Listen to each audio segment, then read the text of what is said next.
She was 13 years old, deaf since birth, and completely invisible to the world. Until the afternoon, she saw 5 men with rifles crouching behind a burned-out gas station, loading weapons in the Nevada heat. She couldn't hear the danger coming, but she could see exactly where it was going. 30 bikers, one bar, no warning. And the only person standing between them and a massacre was a terrified girl who hadn't spoken out loud in 3 years. What she did next, bleeding, breathless, alone on 3 miles of burning desert pavement, would change every single life inside that building, including hers. This is the story of Ariel Brooks, the girl nobody saw, until the day she ran toward danger instead of away from it. Stay with me until the end, because this story is going to hit you somewhere you're not expecting. If it does, hit that like button, drop a comment, and tell me what city you're watching from tonight. I want to know where you are. Let's begin. The heat came off the asphalt in waves you could almost touch. Ariel Brooks had walked this road every day for 4 years. 2.5 miles of cracked Nevada highway connecting Cinder Valley Middle School to the cluster of rusting trailer homes at the edge of town. And she had memorized every seam in the pavement, every dead Joshua tree leaning at its particular angle, every faded mile marker bleached white by the sun. She knew which sections of shoulder had the sharpest gravel and which stretches of chain-link fence were loose enough to rattle in the wind without her having to feel the vibration in her feet first. She was deaf. Had been since the day she was born, the doctors had told her mother, who'd received that news the way she received most news that required sustained emotional effort, with a cigarette and a long silence that eventually just became the permanent silence between them. Ariel was used to silence. She'd built her entire life inside it. She walked with her backpack riding high, straps cinched tight the way she liked, a cracked whiteboard clipped to the outside strap where she could reach it fast. The whiteboard was her voice. Had been since second grade when her interpreter stopped showing up and the school district quietly filed the paperwork explaining why replacing her wasn't in the budget this semester. The marker was a dried-out blue Expo that still wrote if you pressed hard enough. She carried 3 backup markers in the front pocket. Always 3. Losing her markers meant losing her words, and losing her words meant disappearing entirely. She was already most of the way to invisible. She couldn't afford the rest of the distance. The sun was sitting low and brutal over the western ridge, painting the desert floor in shades of copper and rust. Ariel squinted into it without breaking stride. She'd learned young to read the sky the way hearing people read voices, for information, for warning, for the specific quality of light that meant a dust storm was building 20 miles out and she had maybe 40 minutes before it turned the air to sandpaper. Today the sky was clear. Just hot. Relentlessly, stupidly hot. The kind of Nevada afternoon that made the whole landscape look slightly melted at the edges. She was passing the old Ridgeline gas station. Closed for 11 years, she knew from the plywood over the pumps. She'd counted them once out of boredom. When something made her stop. Not a sound. She didn't get sounds. A shadow. Movement, actually. The specific quality of motion that her brain had learned to catch because she had nothing else to rely on. Something dark shifting behind the far corner of the station's collapsed service bay. Something that moved with the wrong kind of deliberateness. Slow, controlled, practiced. Not a stray dog. Not a kid cutting through. Ariel stopped walking. She stood very still on the shoulder of the road, backpack heavy on her shoulders, sweat tracking down the back of her neck. She watched. For 30 seconds, there was nothing. Just heat shimmer and the lonely quality of the desert afternoon. Then a hand appeared at the corner of the cinder block wall. A gloved hand. Black tactical gloves, the kind she'd seen in the hunting magazines her mother's boyfriend left piled on the kitchen counter. The hand was holding something that caught the late sunlight in a very specific way. Long, angular, deliberate. The barrel of a rifle. Ariel didn't run. She should have run. Instead, she crouched slowly behind a dead creosote bush and looked harder. There were 5 of them. She counted methodically, the way she counted everything because numbers never lied and didn't require sound to communicate. 5 men in black tactical clothing moving in the long shadow behind the gas station with the practiced quiet of people who had done this kind of thing before. They were spread in a rough line along the back wall, facing the highway. Facing, Ariel realized, with a cold that had nothing to do with the desert temperature, the direction of town. 2 of them had their rifles out and ready. One was crouched over a paper spread on the ground. A map, she thought, though she couldn't see details at this distance. The other two stood slightly back, heads turning in slow surveillance sweeps, watching the highway in both directions. She was very still behind the creosote bush. She was small. They hadn't seen her. She read what she could read, the way they stood, the discipline in the spacing, the absence of panic or hurry. These were not nervous people. These were people who had made a decision and were waiting very calmly to carry it out. Ariel looked down the highway toward town. A mile and a half out, barely visible in the heat haze, she could see the red neon of the Rusty Chain Bar. She knew that bar. Every kid in Cinder Valley knew it from a distance. The gravel lot full of motorcycles, the low rumble she sometimes felt through the soles of her shoes when she walked past on the opposite sidewalk. The men in leather cuts who stood outside in all weather without seeming to notice it. Her mother had told her to cross the street if she ever saw bikers and keep her eyes down and her whiteboard put away because people like that didn't need a reason to hurt someone small. But Ariel had watched those men for 4 years. She watched everything because watching was all she had. And what she'd seen wasn't what her mother described. She'd seen a man in a leather jacket crouch down in the parking lot to help a stray cat that was limping. She'd seen 2 big men with sleeve tattoos and hard faces carry an old woman's groceries to her car without being asked. She'd seen them stand in the cold at closing time and make sure a drunk college kid from the next town over got into a cab and not behind the wheel. She didn't know their names or their rules.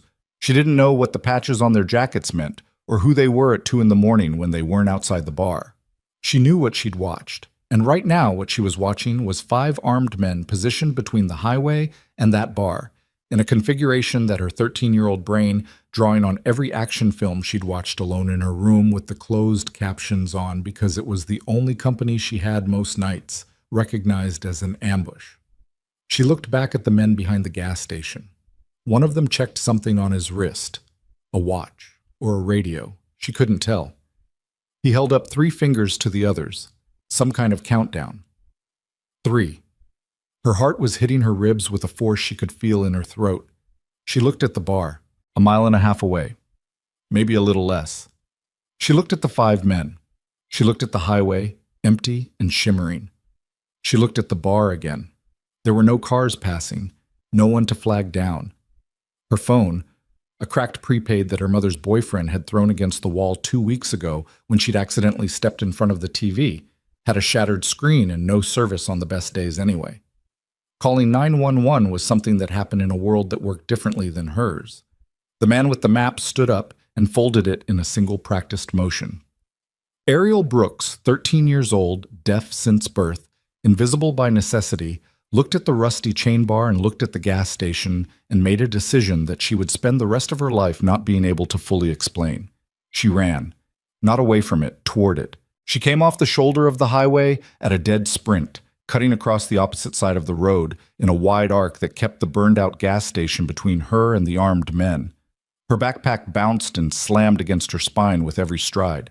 The gravel shoulder tore at her sneakers. The desert heat pressed down like a physical weight, and within 40 seconds she was gasping in the dry, hot air, her lungs burning with the particular cruelty of altitude and heat combined. She ran. The pavement was the color of old bone. Her shadow stretched out long and thin beside her. She couldn't hear her own footfalls or her own breathing or anything at all, which in this particular moment was both the most terrifying and the most clarifying thing about her entire existence. There was no noise to panic through, no sound of pursuit to feed her fear. There was only the bar, growing fractionally larger with every stride, and the burning in her legs, and the single sentence she was composing in her head to write on the whiteboard the moment she got through the door. She didn't know if the men behind her had seen her break cover. She didn't look back. Looking back was how you slowed down, and she couldn't afford to slow down. At some point, she became aware that her left hand was bleeding. She must have caught the chain-link fence on the far edge of the gas station property without registering it. A shallow cut across 3 fingers, not serious, leaving faint red marks on the whiteboard clipped to her pack. She kept running.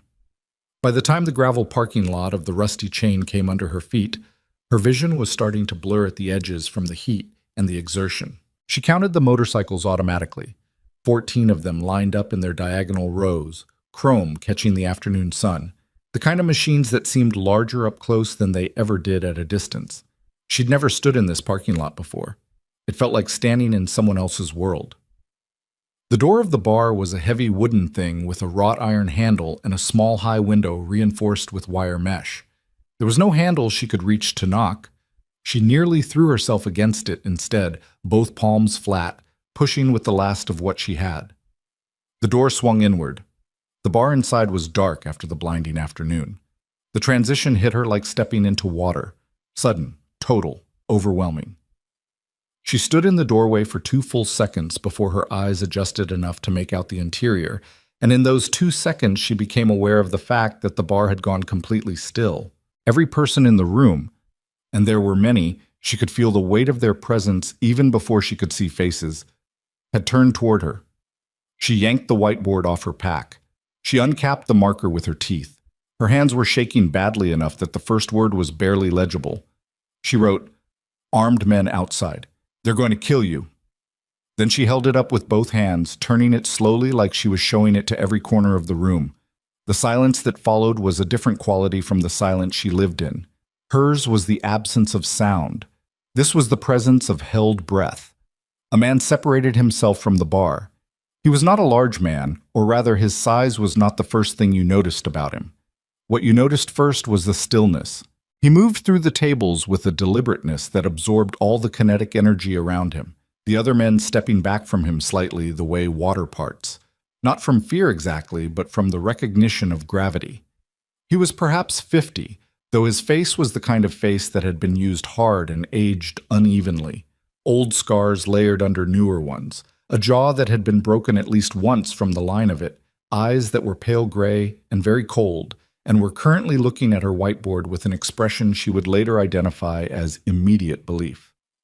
He had a patch on his chest that read, in blocky letters, "Burr Claw." He read her whiteboard once, looked at her face, looked at the whiteboard again. He turned to the room and made 2 gestures, short, clipped, the kind of motions that came from years of operating in environments where speaking was a liability. The bar went into motion like a machine whose switch had just been thrown. Men moved. Lights died. She heard nothing, but she felt the vibration of boots on floorboards, felt the change in air pressure as doors were checked, felt the low-level electrical quality of a room full of people shifting from civilian to something older and colder and considerably more competent. Burklaw looked back at her. She wrote on the whiteboard, fast, the letters jagged from her still shaking hands. "I'm deaf. 5 men. Rifles. Gas station on highway. Maybe 5 minutes." He took that in without any change in expression. Then he reached under the bar and came up with a radio. He didn't smile at her, or pat her shoulder, or tell her everything was going to be fine. He didn't waste any of that. What he did was look at her for 1 additional second in a way that communicated something she didn't have a word for at the time. Recognition, maybe. The specific recognition of one person who had learned to read the world without the safety net of easy communication looking at another. Then he pointed to a spot behind the bar and held up 1 finger. "Stay. Don't move." She went where he pointed. The men who came through the windows of the rusty chain bar that evening didn't expect what was waiting for them. The police found 3 of them zip-tied to the bar stools. The other 2 had been encouraged to wait in the parking lot under the supervision of 2 bikers who stood in the exact posture of men who had absolutely nothing to prove and had made that determination about themselves so long ago, it no longer required any particular effort. The rifles were stacked neatly beside the door. Sheriff's deputies from Cinder Valley arrived in 2 vehicles, took statements, called county, called the state, made the kind of phone calls that get made when a domestic terrorism incident gets interrupted by a better plan. The evening took on that particular quality of organized chaos. Radios, flashlights, the industrial lights of police cruisers strobing across the cinder block walls, and the chrome of 14 motorcycles. Ariel sat on a bar stool with a glass of water she hadn't touched and watched through the wire mesh window as the scene assembled itself outside. A woman sat next to her. Not young, not old, somewhere in between, with the particular toughness of someone who had been through a physical thing that left marks and had decided to carry those marks as information rather than evidence of damage. Her left arm was scarred from the wrist to the shoulder in a pattern that looked like old burned tissue, and she wore the sleeve of her leather jacket pushed up with the kind of practiced casualness that communicated she was done making other people comfortable about it. She had short, gray-streaked hair and eyes that were brown and warm and sharp at the same time, and she wore a cut that read, Donna, Ironside, Varner. She didn't reach for Ariel or touch her or offer platitudes. She sat down next to her on the adjacent bar stool and put a plate of crackers and a bag of beef jerky on the counter between them. Then she picked up the whiteboard, which Ariel had set down on the bar, and wrote in a clean, legible hand, "You ran 3 miles. In this heat. You're 13?" Ariel took the board, wrote back 12 and a half. Donna read it. Something moved through her face, not pity, which Ariel was deeply allergic to and could spot from a significant distance. Something else. Something that had a specific weight to it that she didn't understand yet. Donna wrote, "That was the bravest damn thing I've ever seen in my life." Ariel stared at the words. She'd been called a lot of things in her 12 and a half years. Ghost was a common one, because she moved through rooms without anyone reacting to her presence. Quiet was the polite version. Weird was the school version. Her mother's boyfriend had a rotating vocabulary for her that she preferred not to repeat even in the privacy of her own thoughts. Brave was not on the list. She didn't know what to write back, so she ate a cracker and looked out the window. Burklaw came back into the bar about 40 minutes later, when the immediate exterior chaos had calmed to a managed murmur. He stood across the bar from her and looked at her cut hand, which she'd wrapped in a bar napkin that was now rust-colored and stiff. He looked at her water glass, still untouched. He looked at the cracker plate, slightly diminished. He reached under the bar, came up with a first aid kit, set it on the counter in front of her without comment. She looked at it, looked at him. He raised an eyebrow that communicated, in a language that required no words and therefore suited her perfectly. "Go ahead. I'm not going to watch you bleed on my bar all night." She cleaned the cuts. He watched the door. Donna refilled the cracker plate. Nobody talked about feelings. Nobody talked about her, or what she'd done, or what it meant. They just occupied the same space in a way that was, Ariel realized with a sensation she couldn't immediately categorize, deeply familiar to her in the sense that she had always imagined this was how it would feel to be in a room with people who were not performing anything. A sheriff's deputy came in at some point and sat across from her with a notepad and asked her questions that Donna wrote down for her in a legible hand, translating what Ariel wrote back. It took 20 minutes. The deputy was professionally kind in the way of someone who is very busy and trying to remember to be decent. He told her she'd done a good thing. He wrote down her address. He said someone would be in touch about formal statements. He left. Ariel looked at the address she'd given, the trailer at the end of Mesquite Road. She thought about what was waiting for her there. Not her mother, who worked nights at the casino outside town, and was therefore almost always absent in the specific way that was somehow lonelier than outright abandonment. She thought about Dale Pruitt, her mother's boyfriend for the past 8 months, who had Dale's particular brand of presence that filled a room with a static electricity of barely managed threat. Dale, who had grown very, very interested in the news coverage playing on the bar's mute TV right now, the footage of police cruisers outside this building, the talking head segment scrolling a subtitle that read, "Armed attack on local bar foiled by anonymous tip." Anonymous. Ariel looked at the TV and thought, that's not going to last. She was right, but she didn't know yet how right. The walk home was nearly dark. Donna had offered to drive her. Burklaw had not offered, but had looked at Donna with an expression that communicated the offer would be made and accepted. Ariel had written on her whiteboard, "I'm fine. I walk it every day." Which was true. Which was also, like most true things, not the whole story. She walked the highway shoulder in the blue-gray Nevada dusk with the first stars coming out over the eastern ridge and the bar's neon receding behind her. Her legs hurt. Her hand hurt. The adrenaline had metabolized into something heavy and close, a kind of dense emotional weight sitting on her chest that she knew from experience required distance and dark and solitude to process. She was almost to the trailer park entrance when she felt the vibration of the door before she reached it. Not footsteps, not a gentle knock. The specific reverberant thud of something being thrown against an interior wall with significant force. She stopped on the path, backpack still on. The windows of the trailer were lit yellow. She could see Dale's shadow moving inside, large and fast, and not cooking dinner, large and fast. Something else.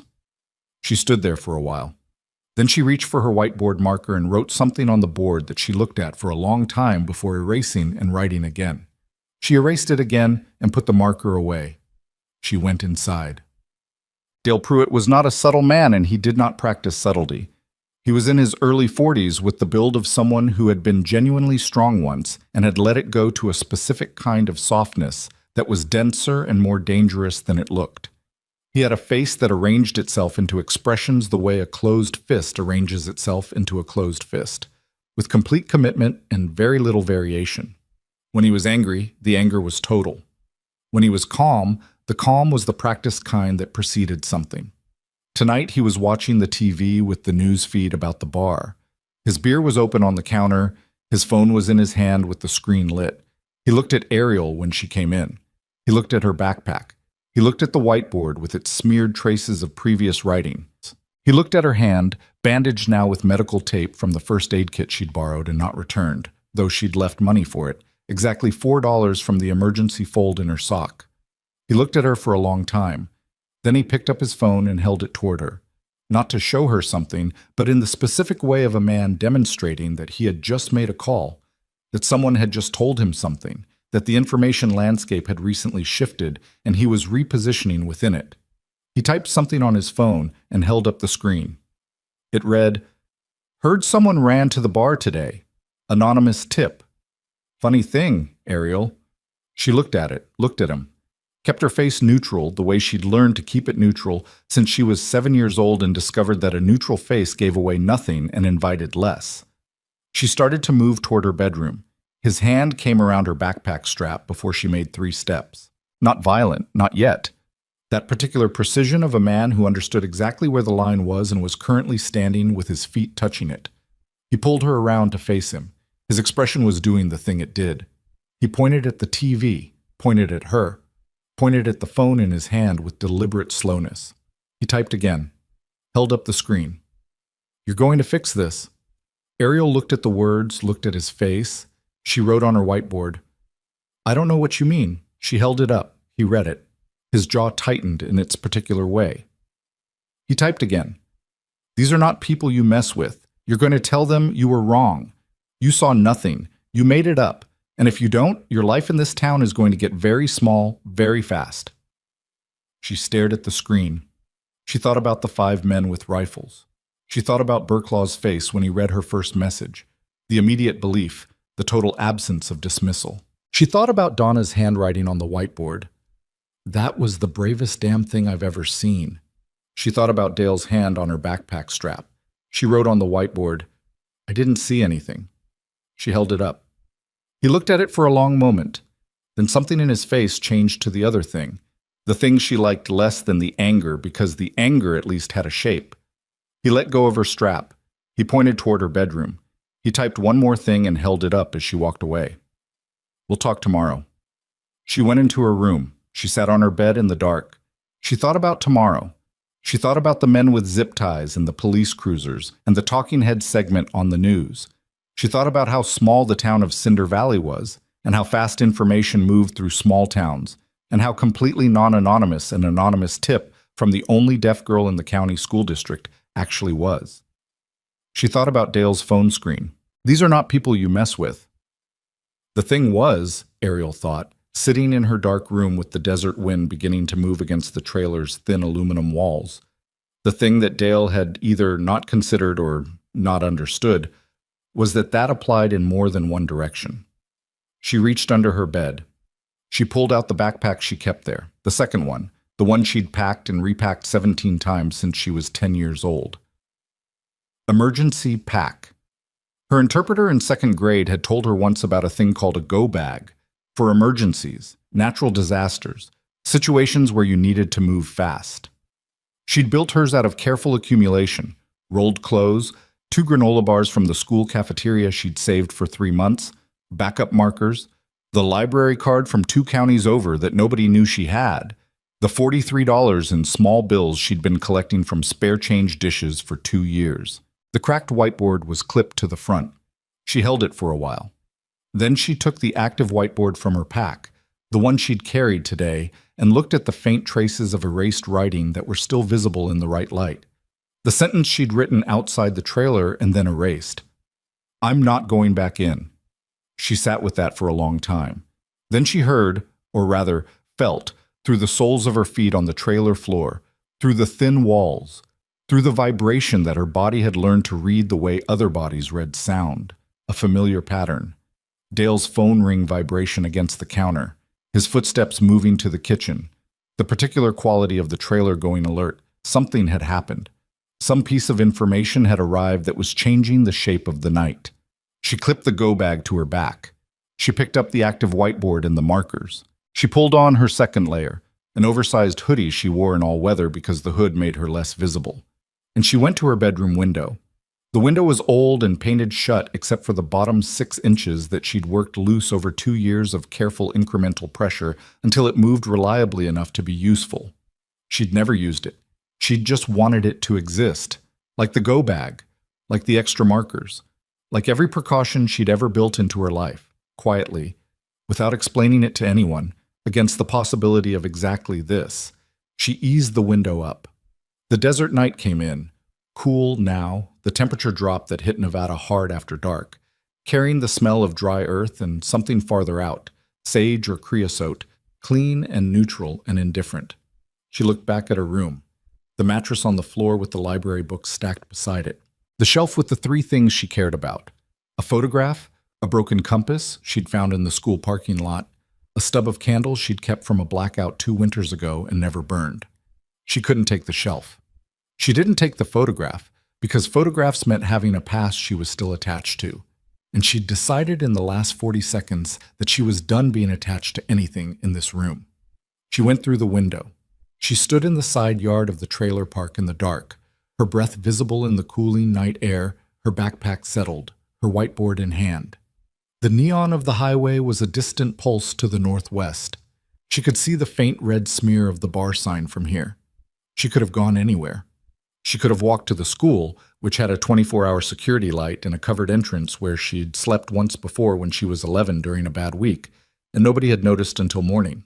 She could have walked to the gas station by the on-ramp that was staffed all night. She stood in the dark for a moment, feeling the desert wind move across the flats, feeling the ground under her feet the way she always felt everything, through the soles of her shoes, through the long, slow vibration of the earth. Then she started walking northwest, toward the red neon, toward the only place she realized that had looked at her today and seen exactly what she was, a girl who'd run 3 miles on burning pavement to warn strangers who didn't know her name, and responded not with confusion or dismissal or pity, but with a first aid kit placed quietly on the counter and a plate of crackers filled twice without being asked. She didn't know what she was walking toward. She knew what she was walking away from. The desert was cold and very quiet, and somewhere behind her the trailer park lights receded, and somewhere ahead the red neon grew fractionally larger with every step, and Ariel Brooks, 12.5 years old and carrying everything she owned on her back, walked through the Nevada dark, with her whiteboard in her hand and her spare markers in her pocket, and absolutely no plan beyond the single most dangerous thought she'd ever had in her life. They felt safer than home ever did. She was halfway there when she became aware of something she hadn't considered. There were headlights behind her, coming slow. Very slow. Not passing speed slow. The kind of slow that meant whoever was driving had seen her and was matching her pace and had not, as of yet, turned on a police light, or honked, or done anything that people did when they stopped for a lost kid on a dark highway. They were just there, following. And Ariel Brooks, who could not hear the engine behind her, who could not hear the crunch of tires on gravel shoulder, who had only the wash of headlights stretching her shadow out ahead of her, to tell her she was no longer alone on this road, kept walking toward the red neon because there was nothing else to do, because there was no world in which stopping made her safer, because the thing behind her was either something dangerous or something worse, and the bar sign ahead of her was growing, slowly, bar by bar, of red neon, like a lighthouse at the edge of a very dark sea. The headlights didn't speed up. That was the thing that kept Ariel moving instead of diving into the roadside ditch and waiting it out. The speed stayed exactly constant, matching her walking pace with the patience of something that wasn't in a hurry because it didn't need to be. Police would have hit the lights by now. A drunk driver would have drifted. Someone who meant her accidental harm would have already done it. This was deliberate. She kept her eyes forward and counted her steps the way she counted everything, as information, as anchor, as the one system that never lied to her. 43 steps. 44. The red neon of the bar was close enough now that she could see the individual letters and the way the R in Rusty had a slow flicker to it, a half-second stutter like a heartbeat with a slight irregularity. 48 steps. The gravel lot was visible. 2 motorcycles still parked outside, their chrome catching the distant bar light. The headlights stopped. Not gradually, they just stopped. One moment they were stretching her shadow ahead of her, and the next moment they were off, and the night behind her was dark again, and whoever had been back there was now sitting in that darkness, either watching her walk the last 100 yards to the bar or doing something she couldn't see and therefore couldn't factor into any calculation. She did not look back. She crossed the gravel lot in 12 steps and pushed through the heavy door. Hamot. The bar was different at night. Not physically different. Same low ceiling, same scarred wood bar top, same neon beer signs, and the smell of cigarette smoke and old wood, and the particular chemical undertone of cleaning solution that never quite won against everything else. But the quality of the occupancy had changed. The afternoon crowd had been men moving with purpose, responding to a situation, military efficient, and closed off. This was smaller, quieter, the aftermath kind of quiet, when the work is done and the people who do that kind of work have come back down from it and are sitting with their drinks and the particular heaviness that lives in the gap between action and reflection. 4 men at the far table, 2 at the bar, Donna at the far end with a coffee and a phone she was reading with her reading glasses on, which somehow made her look more formidable rather than less. Burklaw was behind the bar. He saw her the moment she came through the door. His eyes went to her backpack, the go bag, the one she'd had under her bed, and then to her face, and then to the whiteboard she was already uncapping her marker against. She wrote, "Someone followed me on the road. Dark car. No lights at the end." She held it up. He read it, set down the glass he was drying, looked at the 2 men at the bar and made a gesture, 2 fingers, pointed at the door. They were outside before she'd finished reading his expression. He looked back at her. She wrote, "I left. I can't go back tonight." He read it. His face did the thing where it didn't change, but something shifted behind it, some internal reckoning she couldn't fully track. He looked at Donna. Donna had already taken her reading glasses off.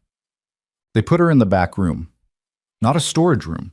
It was clearly some kind of office that had been made functional for sleeping at some point, possibly multiple points, given the cot against the wall with its military fold blanket and the small electric radiator in the corner that put out a thin, honest heat. There was a metal shelf with a row of technical manuals and 1 paperback novel with a broken spine. A window with a heavy curtain and a lock she could see was functional, a bolt on the inside of the door. Donna stood in the doorway while Ariel put her go-bag down on the floor beside the cot. She wrote on the whiteboard and held it up for Donna. "I don't need charity." Donna read it, took the board, wrote back, "It's not charity, it's a cot and a door with a lock. You can leave whenever you want." Ariel looked at that. Donna wrote again, under the first line, "The men Griff sent outside found the car. It was parked on the shoulder about 200 yards back from the lot. Ran before they reached it. No plates." Ariel read it twice. She wrote, "Is that normal?" Donna's expression did something complicated. She wrote, "No." She handed the board back and leaned against the doorframe with her arms crossed and her scarred arm visible below the pushed-up sleeve, and she looked at Ariel with the specific, focused attention of someone who was deciding how much to say. She took the board and wrote, "The men who came today. They're called the Iron Crusaders. You know that name?" Ariel shook her head. "They've been working their way up the Nevada chapter network for 2 years. Burning people out, killing people out. They want the territory, and they're not particular about methods." Donna paused, looked at the board, added, "The man who sent them today. We know who he is. We've known for a while. Tonight changes some things." Ariel read it, looked at Donna's face, wrote, "What kind of things?" Donna took the board. She held it for a moment without writing anything. Then she wrote 2 words and handed it back.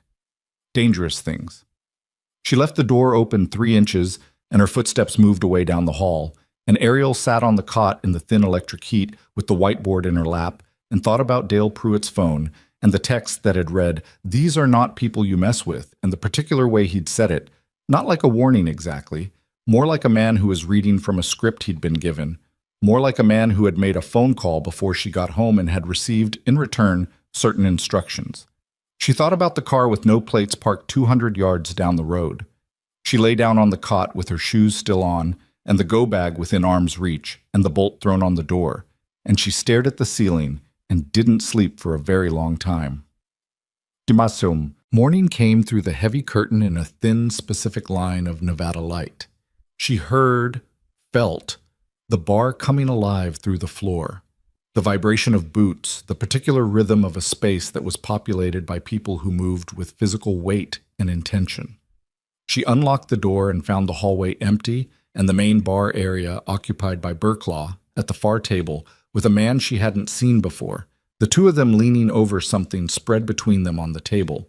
Papers, she thought, or maps, with coffee going cold at their elbows. The man with Burklaw was younger, 30s maybe, with a lean, coiled spring quality to him that registered even from across the room. His cut read "Rowdy" across the top rocker.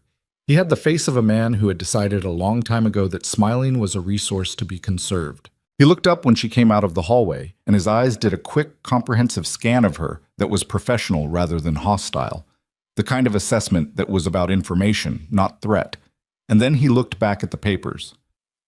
Burklaw looked at her, pointed at the coffee machine behind the bar.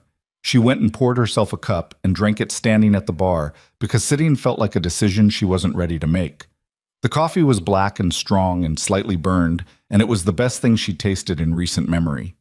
Donna came in from the back at some point with her own cup and sat at the bar, 2 stools down from where Ariel was standing. For a while, neither of them communicated anything. The 2 men talked at their table in a way that produced no vibration she could read clearly. Too low, too contained. Then Donna tapped the bar surface twice to get Ariel's attention and picked up the whiteboard that Ariel had set on the counter. She wrote, "School today?" Ariel looked at it. The question had more architecture than its 3 words contained. School meant leaving this building. Leaving this building meant being visible on the road. At school, in the specific way she'd been visible yesterday. The wrong kind of visible, the kind that had put a car with no plates 200 yards behind her in the dark. She wrote, "Probably not safe." Donna read it.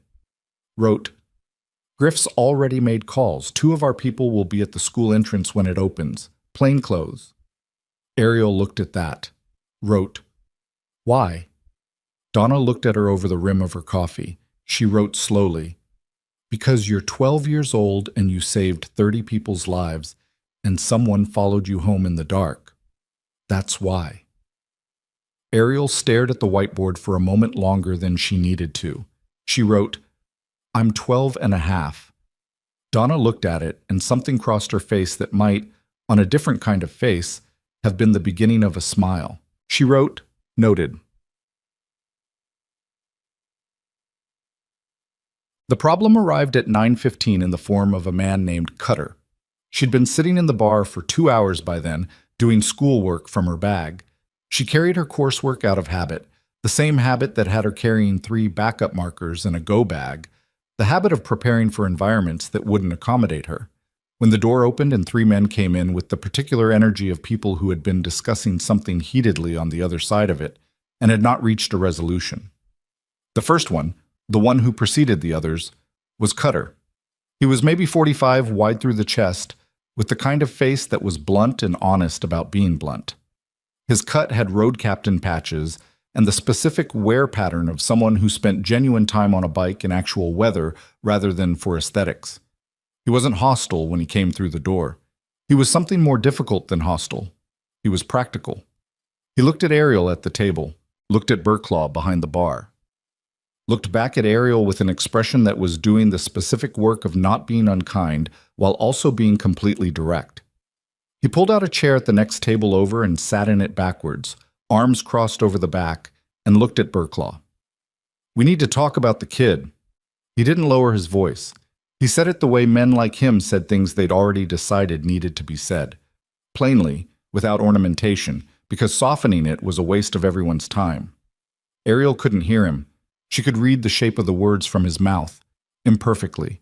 She'd been working on lip-reading her whole life with mixed results, and American English was particularly uncooperative, but kid she caught, and the direction of his eyes, and the general architecture of the conversation.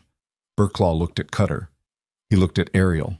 He made a decision in about 2 seconds and picked up the whiteboard from the bar and wrote on it and brought it to her table. "He wants to talk about you being here. I'm going to let you hear it. Tell me if you want to leave the room." She read it, looked up at Burklaw, wrote, "I'll stay." He nodded once, pulled the chair across from her, turned it around the same way Cutter had, sat down. He looked at Cutter and made a slight gesture. "Go ahead." Cutter looked at Ariel for a moment with the expression of a man who was adjusting his approach and not entirely comfortable with how he was landing.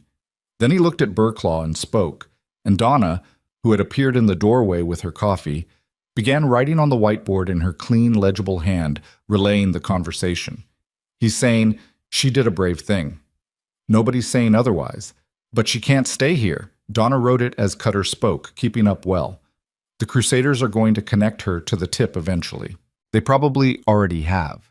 She's a liability here, not because we don't want to protect her, but because her being here gives them a reason to come back at us in a way that has legal complications.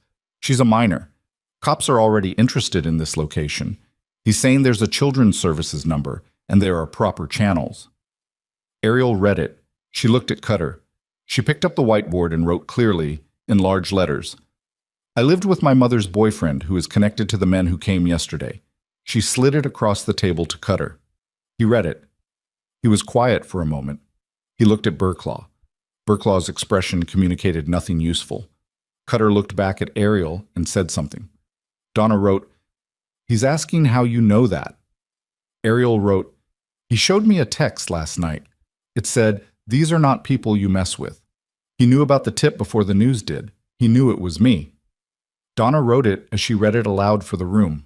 The temperature of the room changed in the specific way she'd learned to read it, not through sound, but through the quality of stillness that descended on the men, the way their weight settled differently in their seats, the way Cutter's jaw tightened and Rowdy, who was still at his table, looked up from his papers with an expression that was recalibrating. Cutter said something short. Donna wrote, he said, "Damn." Then Burklaw spoke for the first time in the conversation, and Donna wrote what he said with the careful precision of someone transcribing testimony. "She stays. She's under protection until we understand the Crusaders' connection to the boyfriend. After that, we talk to her mother. But she doesn't go anywhere alone until we know what we're dealing with." Cutter looked at Burklaw for a long moment. Then he looked at Ariel. Then he looked at his own hands on the back of the chair, which was the expression of a man who had made a practical argument and found it overridden by something older than practicality. He said one thing. Donna wrote, he said, "Your house, your call, Griff. But this gets complicated fast." He stood up, righted the chair, and went back to the door. The two men who'd come in with him followed. The door closed. The room was quiet. Ariel looked at Burklaw. She wrote, "What did you mean about my mother?" He read it. He wrote back slowly, "Someone needs to tell her where you are. That should be your choice. We won't make it for you." She looked at that for a long time. She wrote, "She won't come." He read it. His expression did the thing she was beginning to recognize as his version of a response to information that landed hard, a slight compression at the corners of his eyes, a quality of stillness that was not indifference but its exact opposite. He wrote, "Okay." Just that. Okay. Not an argument, not a reassurance, not the particular brand of optimistic counter-narrative that adults usually offered when she said true things about her mother that they found uncomfortable. Just acknowledgement. She drank the rest of her coffee. She went to school. Not because she felt safe, because Donna had pointed out, in her direct and non-embellished way, that disappearing from school entirely would create a different kind of attention. The formal kind, involving county officials and mandatory reporting, and the specific machinery of institutional concern that once activated had a momentum of its own that was very difficult to redirect. The two men from the bar were already there when she arrived, positioned at the edges of the school entrance with the practiced casualness of people who were very good at not looking like what they were. One of them had a coffee from the gas station on the corner.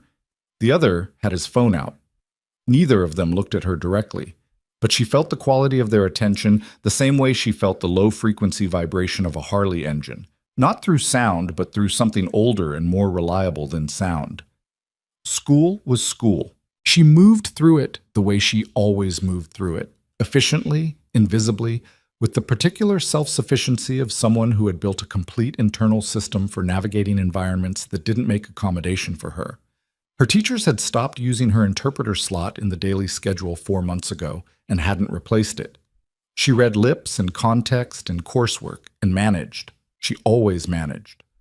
In second period, she became aware that a girl in her class, Maya Sorensen, blonde, popular in the specific way that required maintenance and infrastructure, was watching her with an expression that was not the usual performed indifference.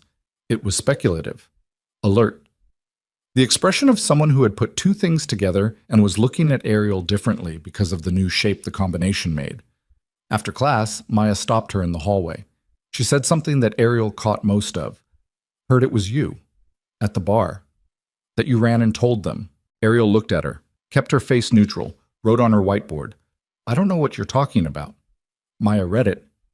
Her expression said she didn't believe it, but she also wasn't equipped for the version of this conversation where Ariel refused to cooperate. She said something else. Ariel caught, people are saying your name. Thought you should know. Then she walked away.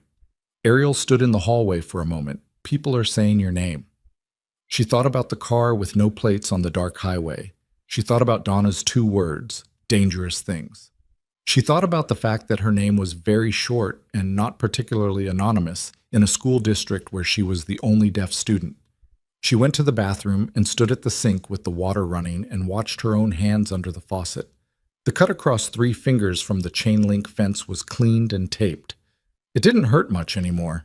In 2 weeks it would be a scar, and in 2 years she probably wouldn't notice it. The things that had happened because of those 3 miles on that burning pavement were going to be harder to stop noticing. She was at her locker after 5th period when she felt the vibration of someone approaching from behind with unusual speed. Not running, but close to it. The specific gait of someone moving fast through a crowded hallway.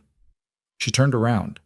The vice principal, Mr. Garza, was coming toward her with his lanyard bouncing and an expression on his face that she read in about 1 second as, "Something has happened and it concerns you specifically." He stopped in front of her. He was a man who usually spoke to her with the particular careful over-enunciation of someone who had once read a pamphlet about communicating with deaf students and retained the general shape of the advice without the nuance. Today he wasn't doing that. He was speaking quickly. She caught, "You're home. Police are there. They need mother, boyfriend." She wrote fast. "What happened?" He hesitated. He was reading something on his phone while he tried to figure out how to tell her. He showed her the phone. It was a news alert. Local. The headline read, "Man detained at Mesquite Road property in connection with Tuesday bar incident. Dale." Dale had been picked up. She looked at the headline and felt something happen in her chest that was not grief and not relief and not anything she had a clean word for. More like the sensation of a door closing on something. The specific hollow sound of a latch engaging on a thing that had been open for a long time. She wrote, "I'm not going home." Garza read it. He said something. She caught, "Someone to call? Family?" She thought about it for exactly as long as she needed to. She reached into her front pocket and took out a small piece of paper. She'd asked Donna for the bar's number before she left this morning, and Donna had written it down without asking why, because Donna understood that preparation was not pessimism. And she handed it to Garza. "Call this number," she wrote. "Tell them Ariel needs to leave school." Rowdy came to get her. He arrived in a truck rather than on a bike. Late model, black, clean, in the specific way of a vehicle, maintained for function rather than appearance. He pulled up to the school entrance and sat in the driver's seat with the engine running and his arm resting on the window frame. And the two men who'd been at the entrance all day materialized from their positions and flanked the truck's rear in a configuration that was so practiced it might have been choreographed. She got in. He drove without speaking for a while, which suited her perfectly. She watched the town scroll past the window, the familiar dead-end texture of Cinder Valley in the afternoon, the pawn shop with the security screen, the dollar store with the fluorescent light out on one side, the park where nobody ever parked. Places she'd walked past for 12 years that were beginning to look like the backdrop of someone else's story, rather than her own. At a red light, Rowdy picked up the whiteboard from the seat between them and wrote something without taking his eyes off the road ahead. He handed it to her. "Griff wants to talk to you tonight, about the boyfriend, about what you know." She read it, wrote, "Okay." He took it back, looked at it, wrote, "It's going to get harder before it gets easier." She looked at that, wrote back, "I know." He read it and nodded once, with the minimal acknowledgement of a man who appreciated the specific economy of that response, and put the truck in gear when the light changed. They were 2 blocks from the bar when she felt him tense. She could see it in his arm on the steering wheel, the particular way the muscles changed, the controlled deceleration that was not normal traffic speed deceleration. She followed his sightline. 3 motorcycles were parked on the street outside the bar. Not Harley-Davidsons. The wrong profile. Smaller, more angular, the kind of bikes that prioritize speed over presence. And the men standing with them wore cuts that were not the ones she'd seen yesterday. Rowdy wrote fast without stopping the truck, just idling slowly past on the opposite side of the street. "Stay down. Don't look." She looked. She couldn't help it. She looked directly at the men outside the bar, and the men looked directly back at the truck, with the specific measuring quality of people who were in the middle of deciding something. And one of them, the one in the center, the one with the right posture of a man in charge, looked directly at her through the passenger window with an expression that had no heat in it at all, which was the thing about it that went cold along the back of her neck. Rowdy accelerated past. He wrote at the next light, one-handed, fast. "Those are Crusaders. Second tier, not the ones from yesterday. Different cell." She wrote, "How many cells are there?" He read it, didn't write back for a moment. Then, more than Griff thought. She looked at that. Then she wrote, "The man who looked at me." He saw my face. Rowdy read it. His jaw tightened. He wrote, "Yes." She put the whiteboard in her lap and looked out the windshield at the Nevada afternoon and felt the shape of the situation reorganizing itself around her into something new and considerably less containable. Yesterday, she had been a girl who saw something and made a decision. That was over. That version of events was closed. The man with no heat in his eyes had seen her face, and he knew exactly what she looked like now. Rowdy took a different route to the bar. He parked in the alley behind it, and they went in through the back entrance, through a door she hadn't known existed, down a short hallway that smelled like engine oil and old coffee. He moved fast, and she moved with him, matching his pace without being told to. Burklaw was in the back room, her room, the one with the cot, and he wasn't alone.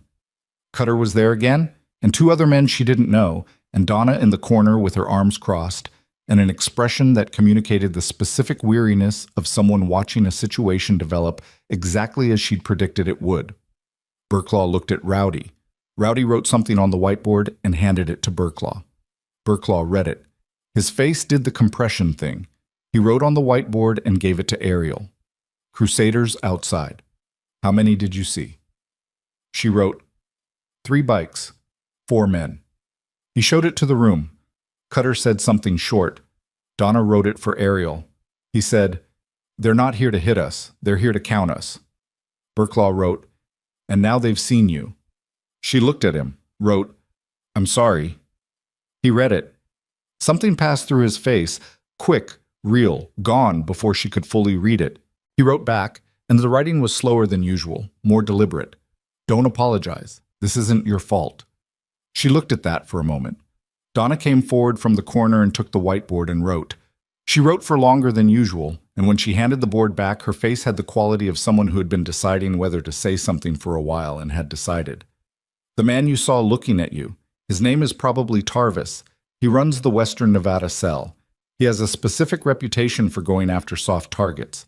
He does it to send messages. Griff and I have been trying to get ahead of this for 3 months, and what happened today just moved the timeline up.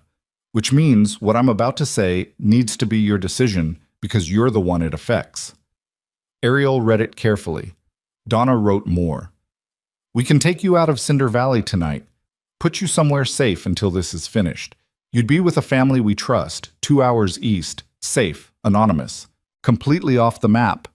Ariel read it. Wrote, or? Donna took the board. Wrote, or you stay here, with us. Which means you're in the middle of this, fully, and it's going to get very loud before it's done, and there's no version of it where you're not affected. Ariel read both options. She thought about the room 2 hours east, anonymous, safe, off the map. She thought about what anonymous felt like. She already knew she'd been living it for 12 years. She knew exactly what the texture of invisible felt like at 2 in the morning in a room where nobody knew your name.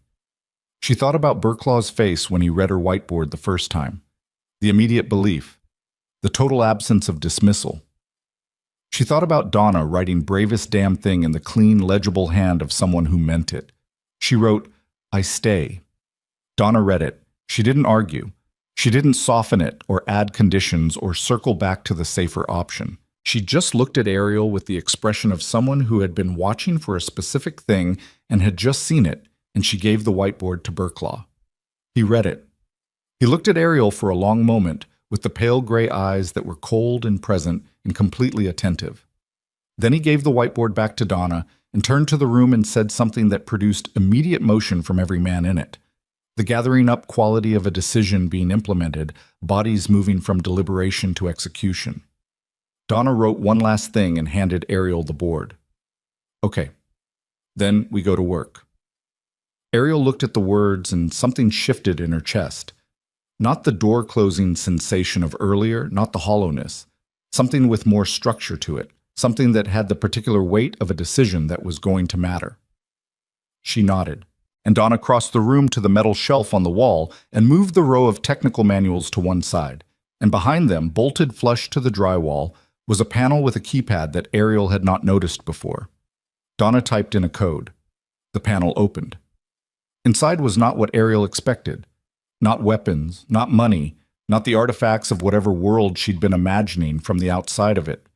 It was a communications array.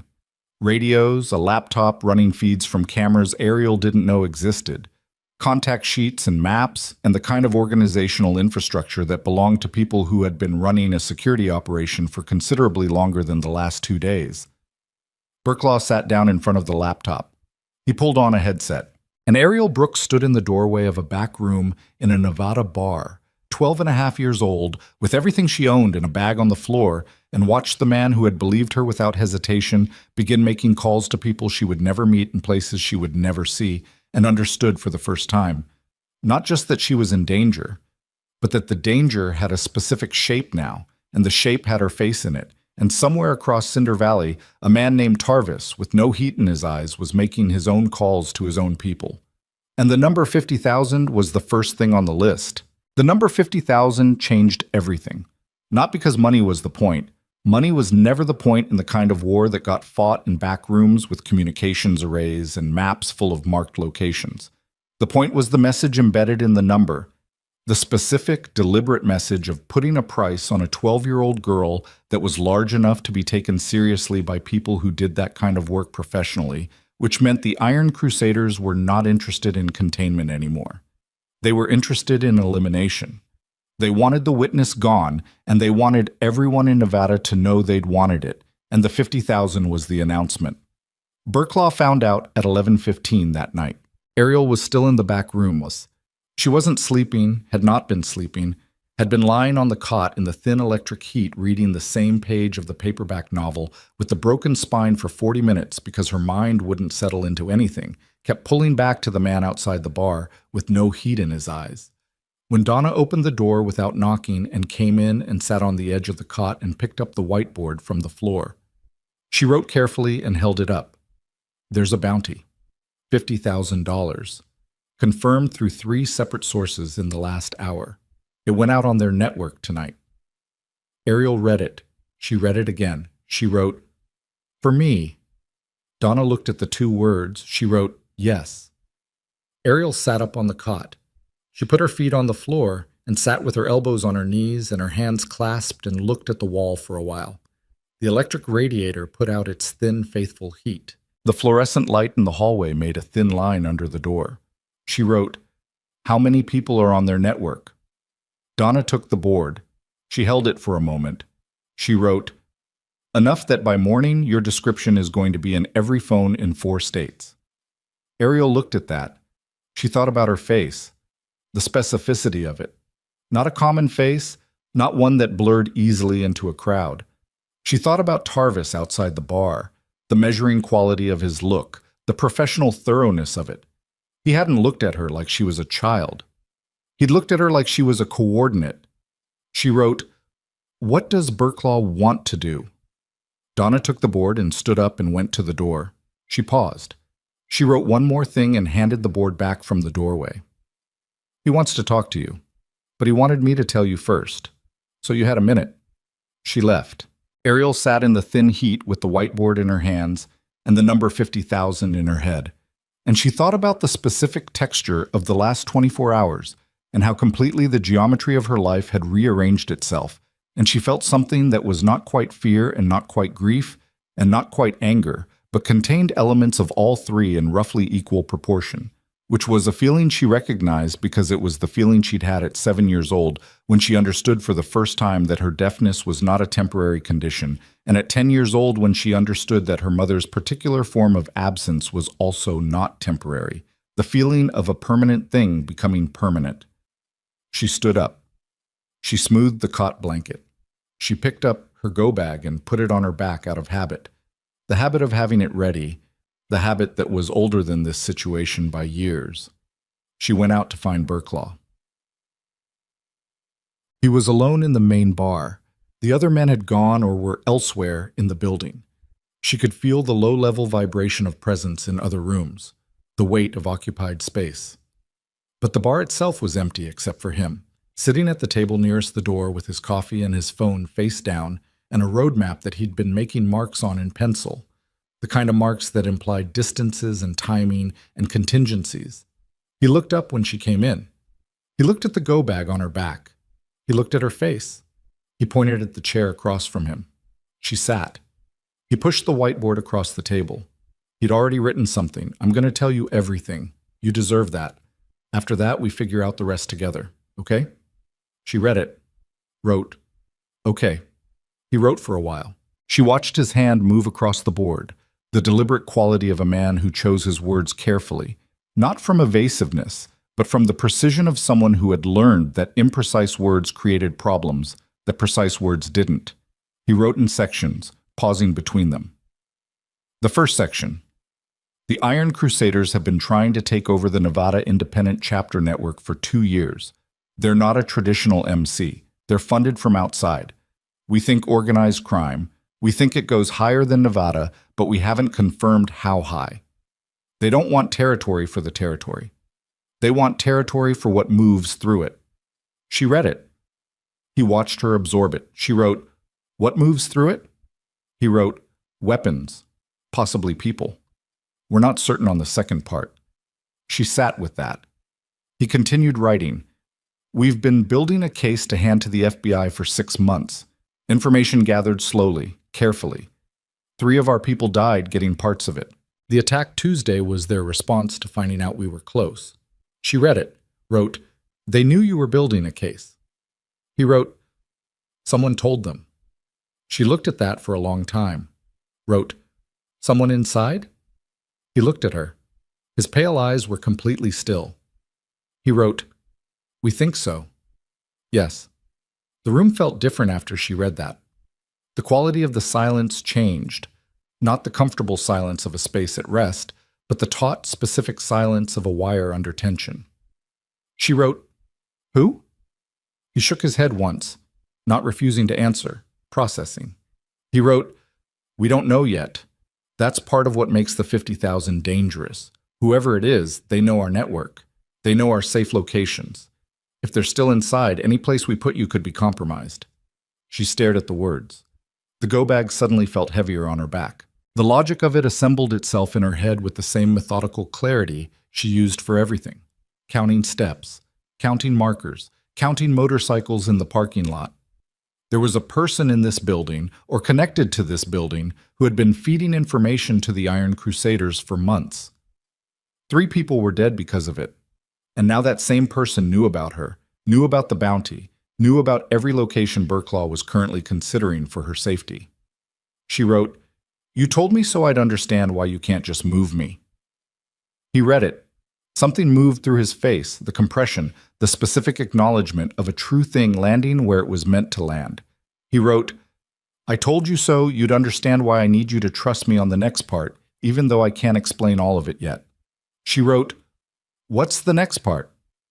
He was writing his answer when the door opened. Well, Rowdy came in fast, the way he moved when the news was operational rather than conversational. The specific compressed energy of a man who had been running through the cold and was controlling the urgency in his body language by main force. He had mud on his boots, and his jacket collar was turned up against weather she hadn't registered coming in. He went directly to Burklaw and said something low, pointing back toward the door. Burklaw's face did not move, but his hand went flat on the table with the deliberateness that meant something. Donna materialized from the hallway. She'd been in the building the whole time, Ariel realized, positioned in the way of someone who had been standing close to the door for a reason. Burklaw looked at Ariel. He picked up the whiteboard and wrote quickly, "Stay here. Don't go near the windows." She wrote fast. "What happened?" He hesitated for just a moment. Then he wrote, "Someone tried to access the back room while you were in it, 40 minutes ago. Camera caught it. We're figuring out who." He took the whiteboard and went with Rowdy toward the back. Donna stayed. She stood near the bar with her arms crossed and her scarred arm against her chest, and her expression doing the specific work of someone who is managing multiple pieces of information simultaneously and not finding the process comfortable. She looked at Ariel and held up one finger. "Stay put." And then she moved to the window and looked through the edge of the curtain at the street outside. Ariel sat at the table with her go bag and the pencil-marked map and the cold remains of Burklaw's coffee, and she thought about the camera in the back hallway she hadn't known existed in the 40 minutes she'd been lying on the cot reading the same page. And she thought about what it meant that the person who'd tried that door had done it while she was on the other side of it and hadn't come through. Either they'd been interrupted, or they hadn't been trying to come through. They'd been confirming she was there. It took 20 minutes. 20 minutes of Ariel sitting at the table and Donna at the window and the building around them having the specific quality of a space where things were being determined in other rooms. And then Burklaw came back through the hallway door and behind him, between Rowdy and Cutter, who each had a hand on his arms in the way of men who are not restraining someone but are very clearly prepared to, was a man Ariel recognized. She had seen him at the table the morning after the attack. One of the men whose names she hadn't learned, whose cuts she hadn't read closely. Medium height, dark hair going gray at the temples, a face that had the kind of unremarkability that she now understood was not natural, but cultivated. He was not struggling. His face had the specific stillness of a man who had made certain calculations and arrived at the other side of them. Burklaw set the whiteboard on the table in front of Ariel. He wrote, "His name is Pell. He's been with us 4 years. His phone shows a call placed 45 minutes ago to a number that routes to the Crusaders' Western Nevada coordinator." She read it. She looked at Pell. He looked back at her with the cultivated, unremarkable face, and she thought, he doesn't feel guilty. Whatever he's feeling, it is not guilt. It was the face of a man who had made a decision and was standing behind it. Burklaw wrote, "He called in your location." She stared at those 4 words. Then she wrote, slowly, "To Tarvis." Burklaw looked at what she wrote. He wrote, "We think so." She looked at Pell again. She picked up the whiteboard and wrote something she had not planned to write, something that came from a place below planning. Why? She held it up for him to read. He looked at it. He looked at her. Something crossed his face that was not guilt and not remorse, but might have been the distant, complicated cousin of acknowledgement. He looked away. Cutter said something. Donna wrote it for Ariel. He said, "Doesn't matter why. What matters is they know where she is right now." Burklaw was already moving. He wrote fast and pushed the board to Ariel. We have maybe 2 hours before they decide whether to move on this location. You're leaving, now. Different location. Only Donna and I know it. Nobody else. She read it, wrote, "What about him?" She pointed at Pell. Burklaw read her question. He wrote, "That's handled." She wanted to write, "How?" She looked at his face and decided not to. She stood up with her go-bag. Atik. They went out through the back in Donna's truck, not Rowdy's. Donna drove without headlights for the first 3 blocks, which was either illegal or exactly the right call, depending entirely on what was waiting on the street out front. And then she pulled onto a side road that ran parallel to the highway heading north, and drove at a pace that was fast without being the specific speed of panic, which was itself a kind of information. Ariel sat in the passenger seat with her go-bag on her lap and the whiteboard, and she watched the dark Nevada flats scroll past, and thought about Pell's face. The cultivated unremarkability of it. 4 years. 4 years of sitting at tables and making marks on maps and being trusted with the specific kind of trust that operational proximity requires. And underneath it the whole time, the other thing. She wrote on the whiteboard and held it where Donna could see at the next pause. How long has he been working for them? Donna glanced at it. She kept her eyes on the road and reached for the board at a stop sign. She wrote, Griff thinks at least 18 months, maybe longer. Ariel read it, wrote, the 3 people who died getting information for the case. Donna read it while stopped. Her jaw tightened. She wrote back, probably, yes. Ariel stared at the word probably and felt the weight of it. She wrote, does Burklaw know that? That it was probably Pell? Donna looked at the board for a long time before writing. He knows. She pulled the truck back onto the road. They drove north for 40 minutes and then turned onto an unmarked 2-track that cut east into the flats, the truck's suspension working hard against the dry wash ruts, and eventually pulled up to a structure that resolved itself out of the dark as a low cinder block building with a corrugated metal roof and 2 garage doors, the kind of building that existed in this part of Nevada as either a legitimate workshop or a place deliberately constructed to look like one. Donna typed a code into a box at the side of the first garage door. The door went up. Inside 2 trucks, a workbench running the full length of the back wall, industrial lighting that came on automatically and was harsh and honest and revealed every surface in exact detail. The smell was oil and cold metal and the particular dryness of a space that was sealed against the desert climate. And a man standing at the workbench. Not one of the men from the bar. Someone new. Older. With a face that had the quality of a landscape that had been through weather for a very long time and had come out of it stripped to the essential geography. He wore a cut she didn't recognize, different patches, a top rocker she couldn't read at this distance. He looked at Donna. He looked at Ariel. He said something. Donna wrote, his name is Harker. He's from the Arizona network. Griff called him tonight. Ariel looked at Harker. Wrote, does Griff trust him? Donna read it. Something moved in her expression. She wrote, Griff would die for him. Ariel considered that. It was a specific kind of endorsement. She went in. Harker made coffee on a single-burner camp stove that sat on one end of the workbench, which struck Ariel as the most practical thing she'd seen in the last 24 hours. He did not make conversation. He made 3 cups, one for himself, one for Donna, one that he set on the workbench edge in front of the stool where Ariel was sitting, and he went back to whatever he'd been doing at the far end of the bench, which appeared to involve the careful organization of documents into 2 piles that she didn't examine closely. Donna sat on an overturned crate with her own coffee and her phone and the expression of someone running multiple processes simultaneously. Ariel drank her coffee and looked at the garage door and thought. She thought about Pell. She thought about 4 years of proximity, of being trusted, of the specific access that trust created.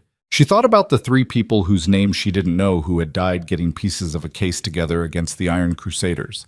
She thought about the fact that Pell had called in her location 45 minutes after the bounty went out, which meant he'd received the bounty information through the Crusaders network within an hour of it being posted, which meant his access to their communications was real-time and current, which meant there might be others. She wrote on the whiteboard and pushed it along the bench toward Donna. Pell might not be the only one. Donna looked at it. She picked it up and looked at it for a long time. She wrote back, "Griff is looking at that right now." She wrote, "Looking how?" Donna, going back through everything that was compromised in the last 18 months, every safe house that got hit, every meeting that went wrong, looking for the pattern. Ariel, if there's more than one, they know about this location too. Donna looked at her. She wrote, "No, this location has never been in our network documentation. Only Griff and I know it. We built it outside the normal system specifically because we didn't know where the leak was." Ariel read that. Wrote, "When did you build it?" Donna, 8 months ago. 8 months ago was roughly when Dale Pruitt had moved into her mother's trailer. She didn't write that connection down. She held it in her head and turned it and looked at it from several angles, and the geometry of it was uncomfortable in a specific way that meant it probably wasn't coincidence. She wrote, "My mother's boyfriend, Dale Pruitt. He knew about the anonymous tip before it was on the news. He had Crusaders contacts. He moved in 8 months ago." Donna read it slowly. She put the board down on the bench. She looked at Harker, who had stopped what he was doing and was looking at her. She picked up her phone. She typed and sent something. She wrote to Ariel, "I'm sending that to Griff now. Don't process it yet. We don't know what it means." Ariel, "I think I know what it means." Donna looked at her face. She wrote, "Tell me." Ariel wrote slowly, the letters more deliberate than usual. "My mother's boyfriend was placed. He wasn't a coincidence. Someone wanted someone close to me before this happened, which means they knew somehow that I was going to be relevant." Donna read it. The workbench light was harsh, and it showed everything on her face. The tightening, the thing behind her eyes that was anger and something more layered than anger. She wrote, "Or they wanted someone close to your mother's address. Because your mother's address put someone 2 miles from this bar with eyes on the road." Ariel stared at that. She thought about Dale in the trailer for 8 months. The way he'd moved in, how quickly he'd established his particular gravitational field in those 4 rooms, the way her mother had oriented around him with the helpless precision of someone caught in a current. She thought about the times he'd been on his phone outside, which she'd noticed without noting, because she noticed everything without always processing what she was noting. 8 months of surveillance, of her walking that road every afternoon, of counting the motorcycles in the rusty chain lot, of understanding the shift patterns of the bar, of being positioned exactly where he needed to be. And then 5 men with rifles, and then Ariel seeing it, which had not been the plan. She wrote with a hand that was not quite steady. "I wasn't supposed to see them." Donna, "No." Ariel, "If I hadn't seen them, 30 people would be dead and nobody would know why." Donna looked at that for a long time. Then she wrote one sentence, and it was the sentence that broke something open in Ariel's chest in a way that she hadn't anticipated and couldn't immediately manage. "And you saw them because you walk that road every day, because going home is something you delay as long as possible." Ariel sat with that. The electric harshness of the garage light, the smell of cold oil, the thin ribbon of coffee steam from the cup in her hands. She had delayed going home because Dale was there.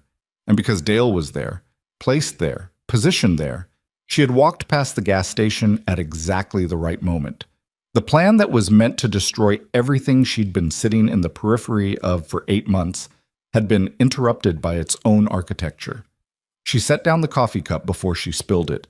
Donna reached across the bench and put her hand over Ariel's. She didn't write anything. She just left her hand there, the scarred arm, the hand that had held the whiteboard every time Ariel needed a voice. And Ariel looked at it and felt the specific sensation of being held in place by another person's certainty at exactly the moment when her own had gone structurally unsound. The garage door vibrated. Both of them looked up. Harker was already moving. He killed the overhead light without breaking stride, and the garage went dark except for the faint emergency strip along the floor. And he was at the side window in 4 steps with a quality of motion that was completely unhurried and completely serious. He looked. He held up 2 fingers. 2 vehicles. Donna's hand tightened briefly on Ariel's and then released. She was on her feet and moving. She wrote fast in the near dark, illegible, and shoved the board at Ariel. Ariel held it at an angle to catch the floor strip light. under the second truck. Don't move until I come for you. No matter what. Ariel looked at the second truck. She looked at Donna's face. She went. The gap under the truck's frame was tight and smelled of road dirt and old grease, and she went in sideways with the go bag compressed against her chest, and she lay flat on the cold concrete floor, and she turned her head so she could see the garage door from the side. The door began to move. Not the one Donna had coded open. The other one, the second garage door, the one that had been closed the whole time, the one that Ariel had not seen anyone near. It was moving from the outside, rising slowly, and through the widening gap came the cold Nevada night and the wash of headlights from something parked outside, and the silhouette of a man. Then two men, then a third. Parker was behind the first truck with something in his hand that she didn't need to see clearly to understand. Donna was somewhere behind her. She couldn't see from this angle, couldn't risk moving to find a better one. The three men came into the garage, and the one in front, the one with the quality of the man in charge, the one whose posture communicated the particular authority of someone who was accustomed to walking into rooms and having the rooms reorganize around him, stopped 6 feet inside the door and looked around the empty lit space with the specific thoroughness of a man who was checking work rather than discovering something new. He looked at Harker's truck. He looked at Donna's truck. He looked at the workbench with its 2 piles of documents and the cold camp stove and 3 coffee cups. 3 cups. Ariel watched his eyes find the cups and do the math. He said something. She couldn't hear it. She watched his mouth. From under the truck, she could see his boots, well made, the kind of tactical footwear that cost money. She could see the boots of the 2 men flanking him. She could see the leading edge of what one of them was carrying at his side. The man in front crouched down. He crouched down and looked directly under the truck. And Ariel Brooks, lying flat on cold concrete in a dark garage with everything she owned compressed against her chest, looked directly into the face of a man she had never seen before, but who was looking at her with the same expression Tarvis had used outside the bar. The professional zero-heat expression of a man looking at a coordinate rather than a person. And she understood, with the absolute clarity of a system reaching its final calculation, that the man looking at her was not Tarvis. He was someone above Tarvis. He was someone who had come himself rather than sending others, because $50,000 was not a message about money, it was a message about priority. And this, she, 12.5 years old and pressed flat against cold concrete, was currently the priority. He reached under the truck with one long arm, and the garage erupted. Not weapons. Not the sudden violence she was bracing for. The overhead lights slammed on at full industrial brightness, and every door in the structure opened simultaneously, and the sound, she couldn't hear it, but she felt it, felt the concussive quality of it through the concrete floor, felt the vibration of multiple engines, and the percussion of boots, and the specific heavy kinetic pressure of a space suddenly full of moving bodies, arrived from every direction at once. The man's arm retracted. He stood up. Ariel stayed under the truck. She lay there with her cheek against the concrete and her go bag against her chest, and she felt through the floor what was happening in the room above her. The weight distribution of men taking specific positions, the controlled shift of authority from one configuration to another, the thing that happened in a space when the balance of force tipped, and everyone in the room knew it at the same moment. Then boots she recognized crouched down next to the truck. Donna's face appeared at floor level. She had a light. She shone it on the whiteboard she'd already written on and held it up for Ariel to read. "It's okay. Come out. Griff is here." Ariel looked at the words. She looked past Donna at the boots in the room. The multiple pairs, the specific configuration of people standing in the way they stood when the situation had been resolved, rather than when it was still active. She looked at the 3 cups on the workbench. She looked at the documents in 2 piles. She had been told this location was known only to Burklaw and Donna. She had been told it had been kept outside the network specifically because they didn't know where the leak was. And the man had walked directly to the second garage door with a code she didn't know Donna had given him. She wrote on the whiteboard, pressed flat against the concrete, and held it up for Donna. The words were very small and very clear. How did they find this place? Donna read it. She watched Donna's face do something that it had not done in all of the previous hours. Not the anger, not the weariness, not the managed control of multiple simultaneous operational concerns. Something underneath those things. Something that was older and had been there the whole time and had just, in the specific light of Ariel's question, become impossible to keep below the surface. Donna didn't write anything back, and the silence that she didn't write anything into was the worst answer Ariel had received in her entire life, because it meant that Donna didn't know either, or that she did, and the knowing had just arrived at this exact moment through the same question, and the shape of the thing they were both now looking at was a shape that neither of them had been prepared. The answer came from Burklaw. He was standing 6 feet inside the garage with mud on his jacket, and his eyes doing the thing she'd learned to read. Not the compression, not the controlled stillness, something rawer than those, something that had been stripped of its management layer by whatever had happened between the bar and this building in the last 2 hours. He looked at Donna first, a long look, the kind that communicated a complete exchange of information between two people who had been reading each other for long enough that language was redundant. Then he looked at the man who had crouched under the truck. The man was standing now, flanked by Rowdy and a biker she didn't know, neither of them touching him, but both of them positioned in the specific way that made touching unnecessary. He was perhaps 50, dressed for cold weather, with the face of someone who had made peace with being looked at the way people were currently looking at him. Not defiant, not broken. Somewhere between them, in the territory of a man who had arrived at the end of a long road and found the last mile exactly as difficult as he'd expected.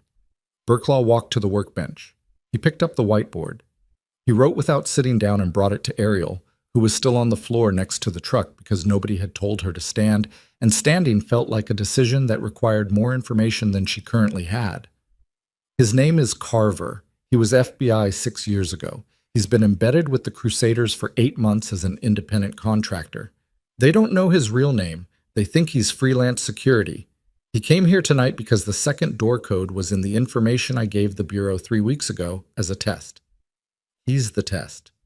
She read it twice. She wrote FBI gave the code to the Crusaders. He read her words. His jaw tightened. He wrote, "Someone inside the Bureau did. We don't know who yet. We know it went out because Carver is here." She looked at Carver. She looked at his boots, the tactical footwear that cost money, that she'd been looking at from the floor 30 seconds ago. She wrote, "He's not here to hurt me." Burklaw, "No. He came ahead to warn us. He burned his cover to do it." She absorbed that, the shape of it. A man who had spent 8 months building an identity inside a violent organization and had burned it in a single night to tell them the door code had been compromised. She thought about what 8 months cost. She thought about what burning it cost more. She wrote, "Why?" Burklaw looked at the question. He looked at Carver. He wrote back slowly, "Ask him yourself." He helped her up from the floor. Not dramatically, just a hand, brief, functional, the way he did everything. She stood up with the go bag and the whiteboard, and she walked to where Carver was standing, and she held up the board with its single word. "Why?" Carver looked at it. He looked at her. He reached for the whiteboard, and she let him take it, and he wrote in the handwriting of a man who hadn't done this in a while, cramped, slightly off the horizontal, deeply certain. "Because I have a daughter. She's 14. And I've been watching this situation develop for 8 months, and I know what Tarvis does to soft targets, and I decided I was done being the kind of man who lets the math work out without doing anything about it." She read it. She looked at his face. She wrote, "Thank you." He read it. He handed the board back and looked away, which was the expression of a man receiving something he wasn't comfortable receiving, which she understood because she was also uncomfortable receiving things, and recognized the particular body language of it. Burklaw's hand appeared in her peripheral vision, flat on the workbench, requesting attention. She looked at him. He was already writing. "We have about 6 hours. Carver says Tarvis is mobilizing 3 cells for a coordinated operation tomorrow before dawn. The bar, Donna's house, and the school. Simultaneously. He thinks if he creates enough chaos fast enough, the bounty situation resolves itself in the confusion." She read it, wrote, "What do we do?" Burklaw looked at the question. He looked at the room. Donna, Harker, Rowdy, Carver, the 2 men she didn't know. He looked at the map on the workbench with its pencil marks and its distances and its contingencies. He wrote, We don't wait for morning. They left in 3 vehicles at 2:17 a.m. The cold had come down hard in the last hour. The specific Nevada cold that arrived without wind, just a drop in temperature so complete and immediate that the air felt pressurized by it. Ariel's breath was visible in the garage and more visible outside, where the desert flats stretched out in the dark with the quality of a space that had no mercy in either direction. She was in Donna's truck, go bag between her feet, whiteboard in her lap. Donna drove with both hands on the wheel and the heater going and her eyes on the 2-track ahead. She hadn't spoken, written, anything unnecessary in the last 40 minutes. The quality of her silence was operational, not closed off, not processing, just directed. The silence of a woman who had put everything non-essential down and was carrying only what the next 6 hours required. At the junction where the 2-track met the county road, 3 motorcycles were waiting, not running, engines off, sitting in the dark with their riders in the specific posture of people who had been there long enough to go still. As Donna's truck slowed, one of them turned a light on briefly, a flashlight directed at the ground, a signal, and then off. Donna wrote without looking away from the junction. Arizona Network. Parker called them in at midnight, 8 more coming from California. Ariel. How many total? Donna. By 4 a.m., around 60. 60. She sat with that number. 60 people who had driven through cold Nevada night on the word of one phone call, because the architecture of obligation and loyalty that connected them was older and more structural than anything the Iron Crusaders had built in 2 years of violence. She wrote, "They know it's for me." Donna looked at the board at the junction stop. She wrote, "They know a 12-year-old kid ran 3 miles on burning pavement to warn 30 strangers. That's what they know." The motorcycles pulled out ahead of them.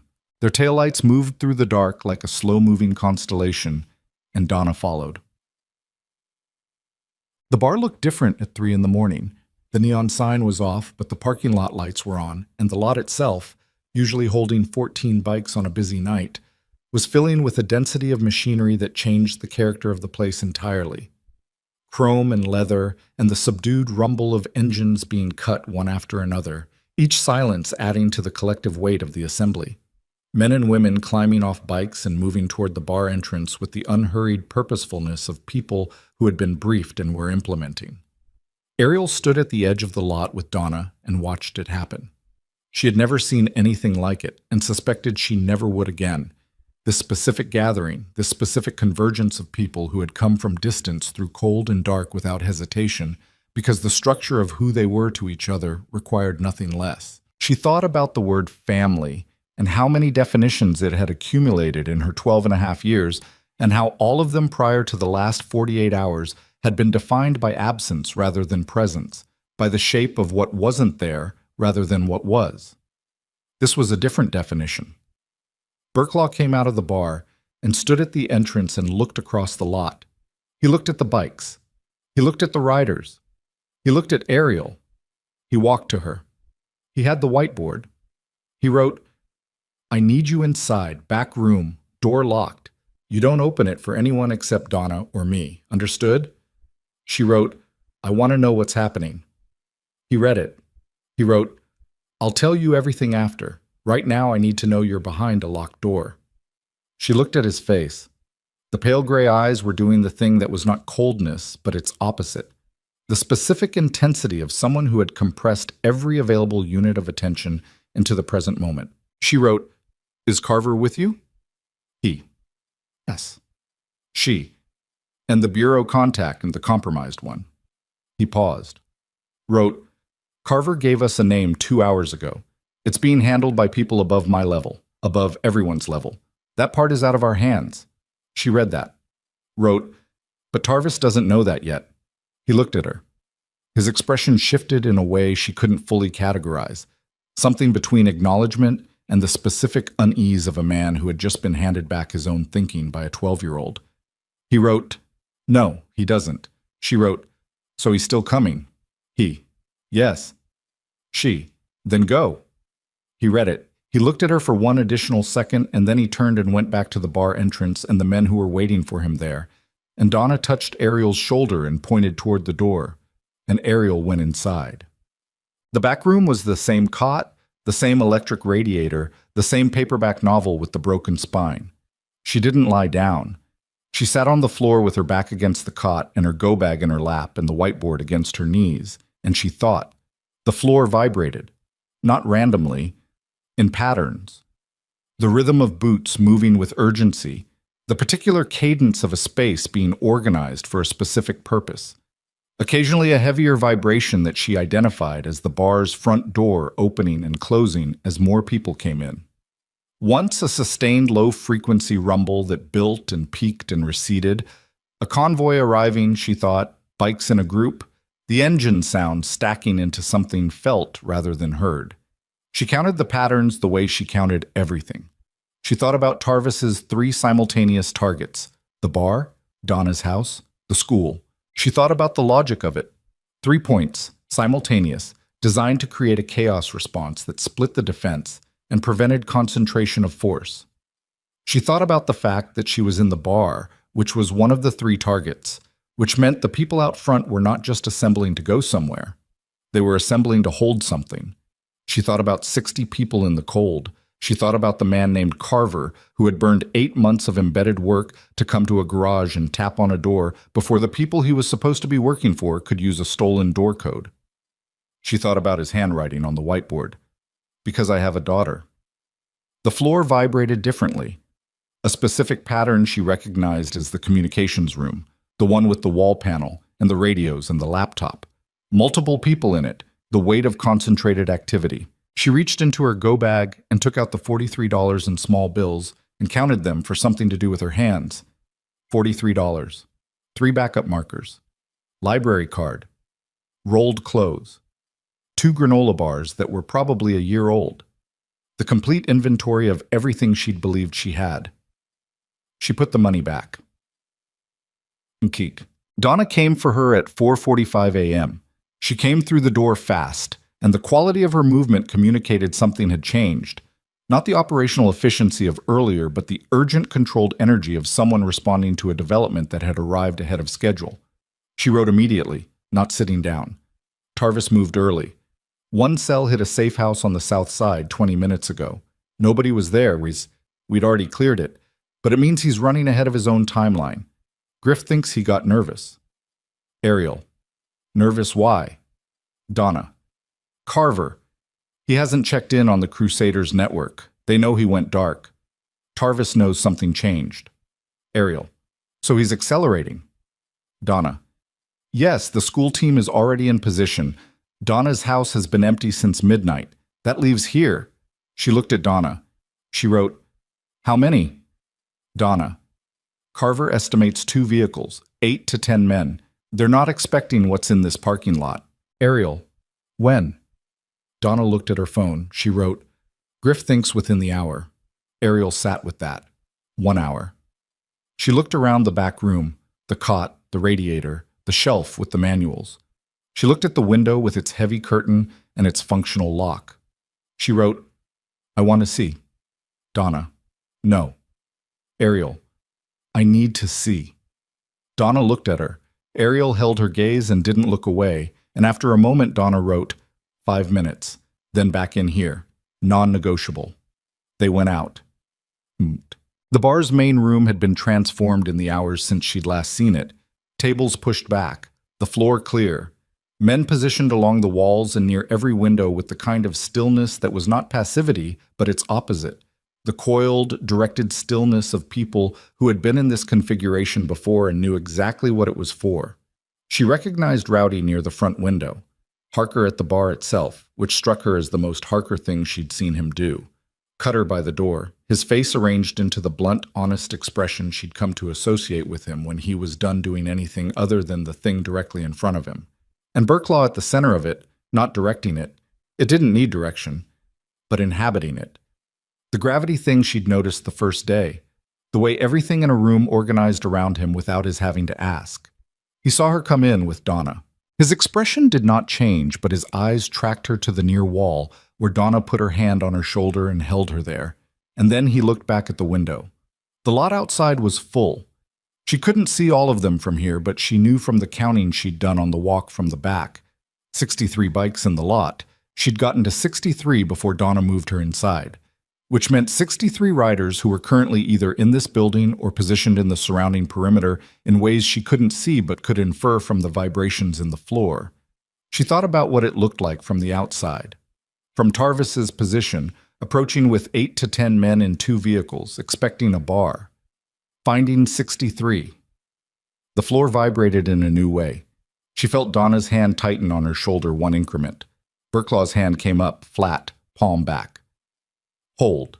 The room went from still to something that had no useful word, a density of readiness that was physical in character, that she could feel through the soles of her shoes on the wooden floor, that made the air in the room feel pressurized. She watched the front window. 2 sets of headlights appeared on the highway, moving slow, very slow. The specific slow of vehicles that were looking at something and adjusting to what they were seeing. They stopped on the road. The headlights stayed on. Nobody in the bar moved. The 2 vehicles sat on the highway for a long time. She counted, couldn't stop counting, got to 47 seconds. And then something happened that she could read even through glass and distance. The quality of the headlights changed. They sat differently. Rowdy made a gesture she couldn't read. Burklaw turned and looked at Cutter. Something passed between them. The headlights began moving again, not forward, not the parking lot. They moved away, down the highway, east, away from town, accelerating now from the slow reconnaissance pace to something faster, and the taillights receded and disappeared and the highway was empty. Donna let out a breath against Ariel's hair that communicated 3 months of operational tension in the specific way that released breath communicates things that words can't. But Burklaw was not releasing anything. He turned to Rowdy. He spoke briefly. Rowdy was on a radio immediately, low and controlled. Parker moved from the bar toward the back. Cutter opened the front door and looked at the lot, and made a hand signal to the perimeter she couldn't see. She wrote on her whiteboard and held it up where Burklaw could see. They left. "Why are you still?" He crossed the room in 8 steps, read the board, wrote back immediately. They pulled back. They're not done. They're regrouping. 8 men in 2 vehicles does not drive away when they're carrying a $50,000 objective. They pulled back to reposition. She read it, wrote, "Reposition where?" He looked at her. He wrote 1 word, "Everywhere." And then every radio in the building activated simultaneously. She couldn't hear the words, but she felt the room change in an instant. Everybody in it reorienting, the quality of the motion shifting from hold and wait to something with a different direction. And Donna's hand came off her shoulder as Donna moved to Burklaw. And Burklaw was writing on the whiteboard with the fast, jagged writing he used for urgency, and he shoved it at Ariel and turned away before she'd finished reading it. South perimeter. They split up. 3 going around the back of the building. Go with Rowdy. Now. Rowdy was already at her side. They went down the hallway toward the back, past the communications room where 2 men she didn't know were bent over the laptop with controlled urgency, past the room with the cot and the radiator, toward the back exit she'd used the morning after Dale was arrested. Rowdy pushed the door open 3 inches and looked through it with the specific care of a man checking angles rather than just distance. He held up a fist. Wait. He looked for 5 seconds. He opened the door fully and they went through. The back of the bar faced a narrow alley with a chain-link fence, and beyond it the backs of the commercial properties on the next street. The cold hit her with total commitment. The 4 a.m. Nevada cold that had no diplomacy in it, that went through her hoodie as if it wasn't there. Her breath was a hard cloud. Rowdy pushed her against the back wall of the bar, himself beside her, and looked left down the alley. She looked right. There was a man at the end of the alley to her right, 40 feet away, moving in the specific crouched configuration of someone trying to cover ground quietly. He hadn't seen them yet. He was focused on the bar's back door. She grabbed Rowdy's arm. He looked. He looked at her. He put his finger against his lips, and she almost wanted to tell him that this particular instruction was genuinely unnecessary. And then he was making a signal with his hand and 2 shapes detached from the fence line to her left that she had not seen and would not have seen if they hadn't moved. 2 of their own, positioned and waiting. and they moved toward the crouching man with the absolute silence of people who had been doing this in various forms for long enough that they had stopped making noise as a matter of basic competence. It was over in seconds. She looked away. When she looked back, the alley was clear and Rowdy was checking his radio with the expression of a man receiving multiple updates simultaneously and triaging them. He wrote fast on the board. 2 more on the south fence, handled.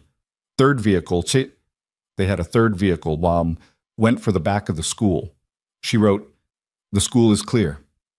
People are there. It's okay, but it means they had more than Carver knew about. She, how much more? He looked at her. He wrote, working on that. His radio vibrated again. He read whatever came through it. His expression did something she hadn't seen on his face before, something that moved through the control layer and briefly made it to the surface. She wrote, what? Not a question, a demand. He wrote, one of theirs got into the building, not here, the school, through a service entrance. There's a kid. He stopped writing. He looked at his radio. He looked at Ariel. He wrote, not you. Another kid. A girl. She was there early. A student. She's... His radio vibrated again and he read it and his expression cleared fractionally. The specific clearing of information resolving an unknown variable. She's okay. Our people had her. She's okay. Ariel stood in the cold alley and felt the specific relief of that. The physical sensation of a weight that had loaded into her chest in the 5 seconds between a kid and she's okay releasing back out. She wrote, how did they know there'd be a kid at the school at 4 a.m.? Rowdy read it. He wrote, they didn't. She was sleeping there. Janitor's closet. Apparently she does it sometimes. She stared at that. A girl sleeping in a janitor's closet at school because somewhere at home the alternative was worse. She knew that girl. She didn't know her name, had never spoken to her, had no face to put to the fact of her, but she knew the architecture of that choice, the specific math of it, the way a locked closet in a building full of people who didn't know you were there was safer than certain kinds of home. She knew it the way she knew 3 backup markers and a go bag and a window she'd spent 2 years working loose. Rowdy touched her arm. They went back inside. The bar smelled like cold air and effort. The quality of the lighting had changed. The overhead was on full, stripping everything of shadow, and in that light she could see what the last hour had done to the people in the room. The specific exhaustion that lived on the other side of sustained high-stakes readiness, when the body has spent everything it had and is now running on something older and less renewable than adrenaline. Burklaw was at the bar. He had his coffee. He had a small cut above his left eye that had been cleaned but not closed. She didn't know when that had happened, and she wasn't going to ask because it would mean him writing reassurances that neither of them had the patience for. He pushed the whiteboard to her when she sat on the stool. He'd written, 6 detained, 2 vehicles impounded. Tarvis wasn't with them. She read it, wrote, where is he? That's the question. She, Carver? He, with our people at the South Compound, talking to county. Federal involvement kicks in at 7 a.m. when the bureau contact gets arrested in Reno. She, they found him that fast? He, Carver had documentation, had it for 3 months, was waiting for the right moment. This was it. She looked at her hands on the bar top. The cut across 3 fingers was healing, the tape slightly dirty from the last 48 hours. She wrote, it's almost over. He read it. He looked at her. He wrote back, and the writing was slower than the operational writing, more like the first writing, the deliberate chosen words writing from the beginning, almost. Tarvis is still out. Until he's in custody, the 50,000 stands. We stay together until he's found. She, how long? He looked at the question for a moment. Then he wrote, however long it takes. She looked at that, at the simplicity of it, the specific uncomplicated weight of it, however long it takes, offered not as reassurance or optimism or the performed confidence of someone who needed her to feel better, offered as information, as fact. She wrote, okay. He drank his coffee. She sat with hers. The bar was filling back up with people coming in from the cold, from the perimeter, from the alley, from wherever the last 2 hours had put them. And the room had the specific quality of the aftermath of a thing, the checking of each other, the particular physical inventory that people take of one another after shared danger, the short exchanges that communicated you're here, and I know in whatever compressed language the situation offered. She watched it. She felt the floor vibrating with 63 returned riders and the weight of every decision that had brought each of them here in the cold before dawn. And she thought about being invisible and about being seen and about the specific difference between those two states and how quickly one became the other when the circumstances removed the option of the first. Donna sat next to her. She wrote without preamble. The girl at the school. She's here now. In the back. Shaken up, but okay. Ariel. Is there someone with her? Donna. Yes. Ariel. Someone who knows what to do with a kid who sleeps in a janitor's closet? Donna read it. She looked at Ariel's face. She wrote, I'm going to go do that now. She went. Ariel was alone at the bar with her coffee and the cut above Burklaw's eye and the whiteboard and the early morning settling over the lot full of bikes outside. And she thought about Tarvis, somewhere in the Nevada dark, having made a calculation and not been willing to execute it personally, having sent others and watched them not come back, knowing by now that the math had changed and not knowing yet by how much. She thought about what a man like that did when his math stopped working. She thought about the school and the bar and Donna's house and the 3 targets and the fact that all 3 had been covered and all 3 had held. She wrote on the whiteboard and put it on the bar in front of her without showing it to anyone, just sitting with it, looking at her own words. What is the one thing we haven't covered? She looked at it. She thought about everything she'd been told in the last hour. The 6 detained, the 2 vehicles. Tarvis not among them. Carver at the South Compound. Federal machinery activating at 7 a.m. The bureau contact being arrested in Reno. The girl from the janitor's closet, here now, in the back room. Her room, the one with the cot. The back room. She sat very still. She thought about Pell and the camera and the call placed 45 minutes after the bounty went out. She thought about the garage and the second door and Carver's handwriting. I have a daughter.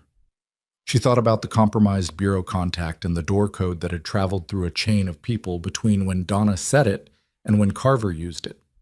She thought about information, about how it moved, about the specific, consistent question of how each new location had been found, the trailer's street, the garage, and now the school. She picked up the whiteboard. She erased what she'd written. She wrote something else and looked at it and felt the cold in her chest that was not the Nevada night outside, but something internal, something that had assembled itself in the last 30 seconds from pieces she'd been holding separately without understanding they were parts of the same thing. She looked at Burklaw. He was watching her. He'd been watching her think. She could see it. The particular quality of attention of a man who respected process and didn't interrupt it. She held up the board. He read it. His face went through the compression thing and passed it into something she'd never seen on it before.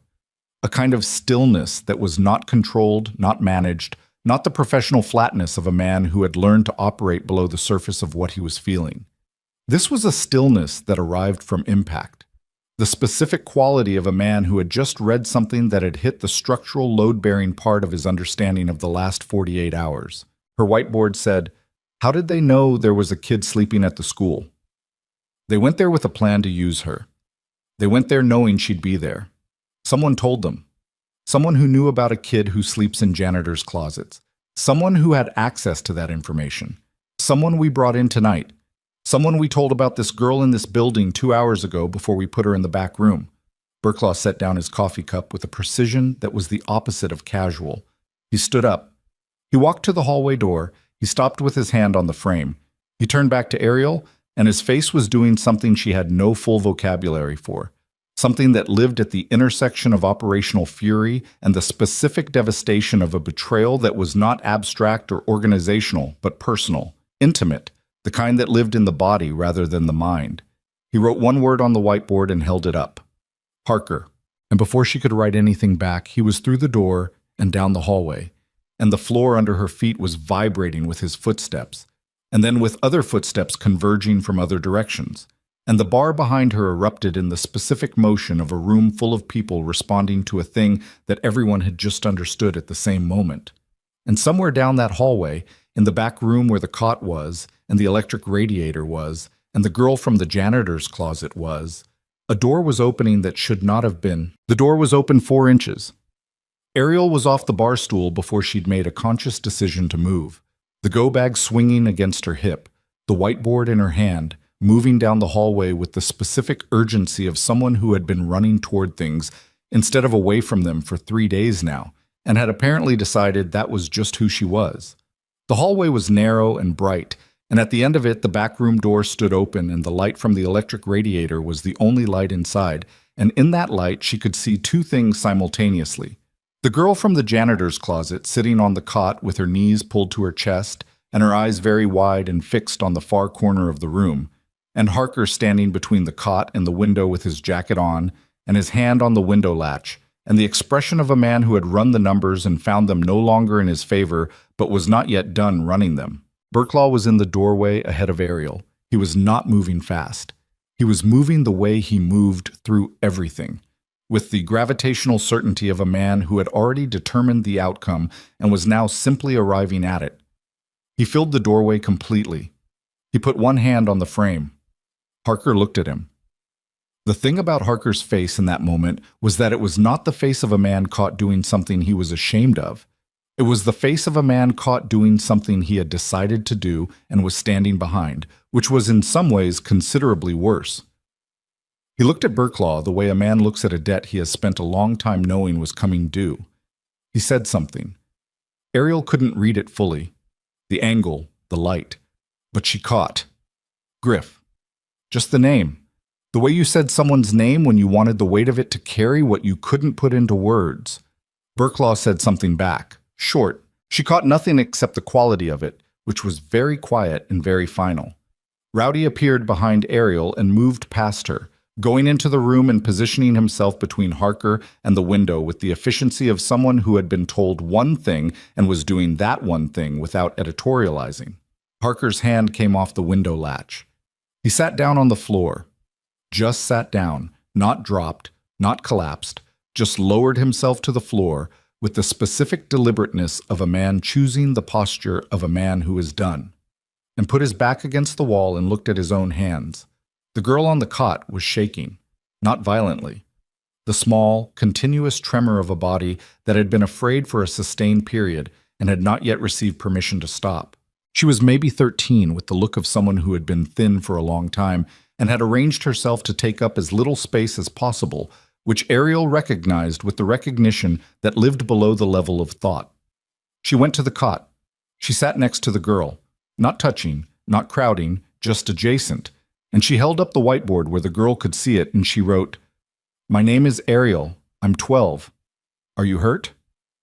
The girl looked at the board. She looked at Ariel. She shook her head.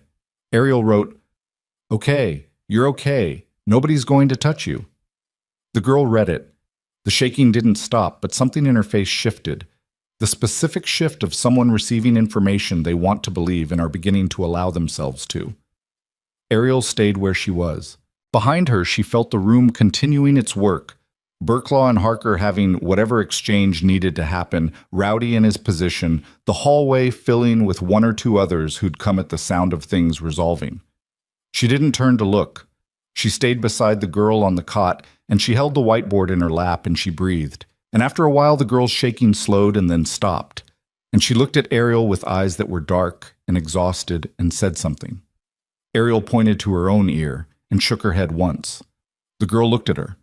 Then she wrote something in the air with her finger, uncertain, tentative, and Ariel held up the whiteboard and the marker, and the girl took them and wrote, in the cramped handwriting of someone who wasn't used to being given the floor, "My name is Sage." Ariel read it. She took the board back and wrote, "Hi, Sage." She handed it back. Sage looked at it for a long moment. Then she wrote, "Is it over?"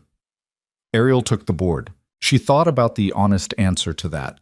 Tarvis, still out there, the 50,000 still technically active, the federal machinery grinding toward its 7 a.m. activation. She thought about Harker on the floor. She thought about Pell. She thought about everything that was still unresolved and everything that had just shifted permanently in the last 3 minutes. She wrote, "The worst part is," Sage read it. She looked at Ariel's face.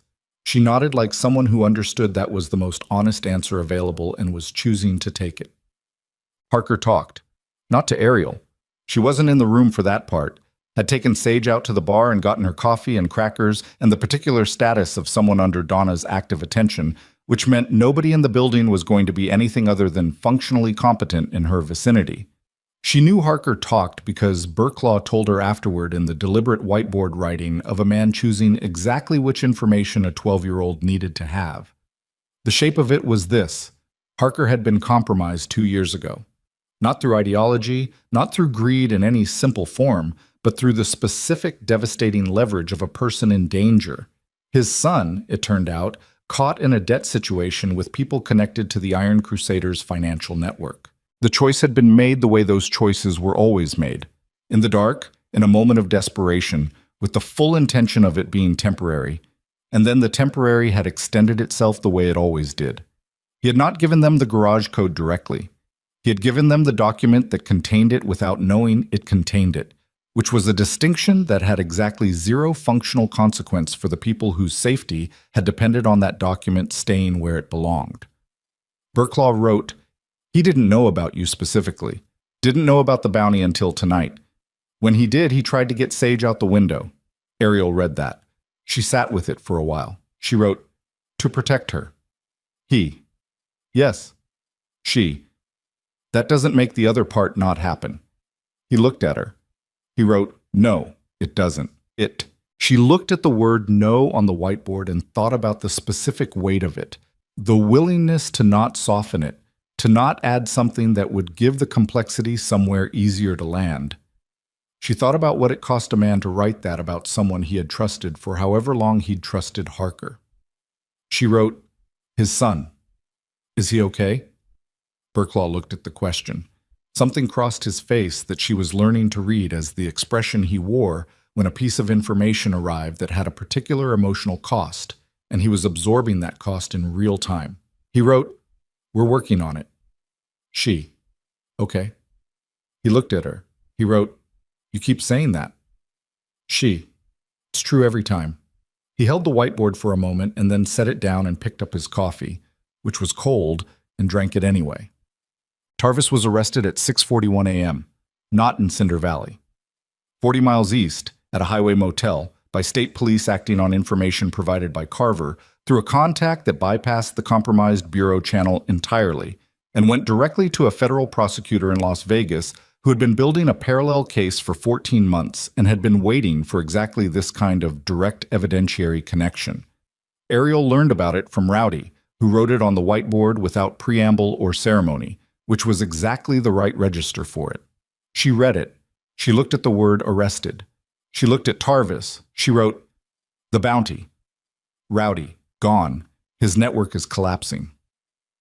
3 other cells picked up in the last 2 hours. The money was contingent on him being operational.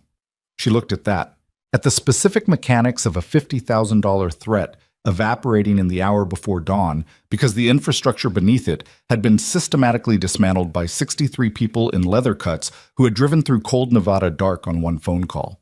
She wrote, "Is it really over?" Rowdy read it. He thought about it with the seriousness of a man who didn't give false reassurances, which she had come to understand was one of the most reliable things about him. He wrote, "The legal part keeps going for a while. Trials, federal investigation, the compromised bureau contact. That's going to be loud and it's going to take time. But the part where someone is actively trying to find you, yes, that's done." She looked at "that's done."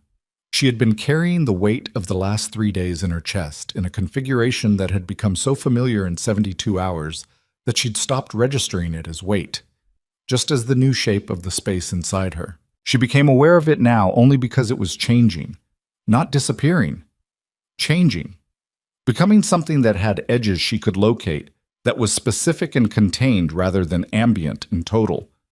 She wrote, "Okay." Rowdy looked at it. He looked at her face. He wrote, "You're going to stop saying that eventually." She. Probably not. He looked at that for a moment, and then he did something she had not seen him do in 3 days of consistent proximity. The corner of his mouth moved. Barely. The absolute minimum expenditure of a smile from a man who had decided long ago that smiling was a resource to be conserved. She looked at it and thought, I'm going to remember that. Donna found her at 6:58 a.m., sitting on the back step of the bar in the cold, watching the desert go from dark to gray to the first thin edge of actual light along the eastern ridge. She sat next to her. For a while, neither of them communicated anything. The desert was very quiet at this hour. She couldn't hear it, never could, but she knew its quality of silence from the way it looked, from the stillness of the creosote and the total absence of motion in the flat distance. A sky going from black to deep blue to something that would be orange in 20 minutes. Donna wrote eventually and held the board between them. How are you? Not a question mark. An observation looking for a response. Ariel thought about it honestly. She wrote, tired, not the kind that sleeping fixes. Donna, no, not yet. That kind takes longer. Ariel looked at the horizon. She wrote, Sage. What happens to her? Donna, we're figuring that out. She has a situation at home that's being looked at. Nobody's sending her back to something that puts her in a janitor's closet. Ariel, who's looking at it? Donna, people who owe us a very large favor as of this morning. She thought about that. The specific machinery of obligation that had been generated in the last 72 hours. The federal prosecutor, the state police, the documented cooperation, the operational intelligence that had taken down 4 Crusader cells in a single night. She thought about what that machinery could do, directed at a 13-year-old girl's home situation by people who were very motivated to be seen as grateful. She wrote, good. Donna looked at the word. She wrote, you know you're going to have to talk to someone official today. Your mother, county, formal statements about Dale and the bar. Ariel, I know. Donna, it's going to be uncomfortable. Ariel, everything is uncomfortable. I'm used to it. Donna read it. She wrote, you shouldn't have to be used to it. Ariel looked at that for a while. She wrote, no, but I am. That's different from it being okay. Donna was quiet for a moment with that, absorbing it the way she absorbed things. She wrote, that's an old thought for someone your age. Ariel, I had a lot of time to think. Nobody talks to me. Donna read it. She wrote, I'm going to fix that. The specific weight of that sentence, the specific simplicity of it, delivered without caveat or condition, with the steadiness of a woman who said things she meant and meant things she said. Ariel, how? Donna looked at the horizon for a moment. The light was changing. The orange was beginning, low and clean along the ridge line. She wrote more slowly than usual. I had a daughter. Her name was Kira. She was 14 when she died. Car accident, 11 years ago. Not dramatic, not violent, just a wet road and bad timing, and the specific cruelty of a thing that has no reason. She paused. The marker rested against the board. Then she wrote, I'm not saying this so you'll feel sorry for me. I'm saying it because you deserve to know why I'm not going to look at you and see a situation to be managed. I'm going to look at you and see a person who has been getting through things without any infrastructure for a very long time. And I would like, if you'll allow it, to be some of that infrastructure. Ariel read it. She read it 3 times. She looked at the scar on Donna's arm, the burn tissue from the wrist to the shoulder that she'd always worn pushed up and visible, the way of a woman who had made peace with being seen rather than seeing. She thought about Kira, 14 years old, a wet road, the specific cruelty of things that have no reason. She wrote, I'm not a replacement. Donna, no, you're Ariel, that's enough. She stared at that's enough until the words stopped being words and became something else. And then she put the whiteboard face down on the step and looked at the desert going orange and gold in the early light, and she let herself sit in the specific feeling of a person who has been told, for the first time in a life that has been mostly spent being told otherwise, that what they are is sufficient. She didn't cry. She wasn't a crier. But something happened in her chest that was the internal equivalent of a window opening in a room that had been sealed for a long time, and the air that came through it was cold and clean and necessary. She sat with it. Donna sat beside her. Well, the official part took most of the day. County social services. A meeting with a woman from the DA's office who had the specific careful manner of someone who had been briefed on a complicated situation and was doing her best to navigate it without making things worse. A statement about Dale, which she gave through Donna's translation in the clean, legible handwriting, covering the 8 months of his presence in the trailer, the text he'd shown her, the car with no plates, the way he'd looked at her when he said, "Your life in this town is going to get very small, very fast." Her mother arrived at 2 in the afternoon, not at the bar, at the county office where the meeting was happening. She came in with the look of a woman who had been sleeping and had been woken by a phone call that had required her to recalibrate everything she thought she knew about the last 24 hours, which was a recalibration that showed on her face as a complicated mixture of things that Ariel had learned long ago not to try to read too precisely, because precision in that direction tended to produce pain she didn't have immediate use for. Her mother was not a bad woman. This was the most accurate thing Ariel could say about her, and she had spent considerable time arriving at it. She was a woman who had been given a situation that exceeded her capacity and had managed it the only way she knew how, which was by reducing her field of engagement to the things she could handle and letting the things she couldn't handle exist at the edges of her attention without fully looking at them. Ariel had been at the edges for a long time. Her mother sat across from her at the county office table and looked at her with the expression of a woman who was seeing her daughter, actually seeing her, the specific focused attention of genuine looking, possibly for the first time in a long time, and what she saw was making her face do something complicated and effortful. She reached across the table. Ariel let her mother take her hand. She sat with the feeling of it, the specific texture of her mother's hand, which she knew completely and had known since she was very small, which was not nothing. It was not nothing at all. Her mother said something. Donna wasn't in the room. It was just the two of them for this part, deliberately. Ariel couldn't read it fully. She caught, "I didn't know," and "I should have." And something after that she couldn't read because her mother looked away. Ariel wrote on the whiteboard and held it up. "I know." Her mother looked at it, looked at Ariel's face. Ariel wrote, "I'm going to stay with Donna for a while. I need you to say okay." Her mother read it. She was quiet for a long time. The specific quality of a person sitting with something they have been brought to the edge of and need to step over. Then she wrote back, slowly, with the pen from Ariel's whiteboard, on a piece of paper from the table, in handwriting that Ariel recognized from birthday cards and school absence notes. "Okay, if that's what you need. We'll figure the rest out." Ariel looked at it. She thought, "We'll figure the rest out" was not a promise and not a plan and not the beginning of a transformation. It was what it was. A woman who loved her imperfectly, saying okay when it mattered, which was not everything but was not nothing. She folded the piece of paper and put it in her go bag. Matt. Cinder Valley looked the same from the outside. She noticed this on the drive back from the county office. The same pawn shop, the same dollar store with the fluorescent light out on one side, the same park where nobody parked, the same highway shoulder she'd walked 4 years of afternoons across, the same dead Joshua trees leaning at their particular angles, the same western ridge going amber in the late afternoon. Everything the same and nothing the same, which was the specific quality of having moved through something that changed the person doing the moving while leaving the geography untouched. She had read about this in books. She understood it differently now.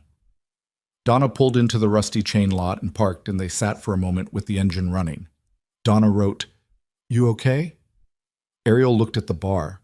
The neon sign, the R with its half-second stutter, was on in the late afternoon, doing its irregular heartbeat thing against the pale sky. The lot had fewer bikes than this morning. Some of the Arizona and California riders had left after the arrests, with the quiet efficiency of people who had come for a specific purpose and had no need to linger once it was done. But some were still there. 14 bikes, she counted automatically. Then 16. She wrote, "I keep thinking about the part where I ran toward it." Donna read it. She wrote, "What about it?" Ariel, "I didn't think about it. I just did it, and I don't know if that was brave or if I just..." didn't have anywhere else to go. Donna looked at that for a long time. She wrote, I've been doing this for 20 years. I've known a lot of people who did brave things. You know what most of them said after? Ariel. What? Donna. That they didn't have anywhere else to go. That's not instead of brave. That's what brave is made of. Ariel looked at the words. She looked at the bar. She looked at the R in Rusty doing its stutter. She wrote, Okay. Donna. There it is. She got out of the truck. The bar in the late afternoon was a different animal from the bar at 4 a.m., and different again from the bar during a siege. It had the specific comfortable weight of a space returning to its own center of gravity, the low-level noise she felt through the floorboards, the smell of coffee and old wood, and the decade-long accumulation of smoke and leather, and the kind of human warmth that came from people who had been through things together and didn't need to perform their comfort with each other. Sage was at a table near the back with a plate of food and the particular expression of a person who had been given something substantial and was in the process of deciding whether they were allowed to have it. Ariel went over. She sat across from Sage and put the whiteboard between them like a shared resource. Sage looked at it. She looked at Ariel. She wrote, Are you staying here?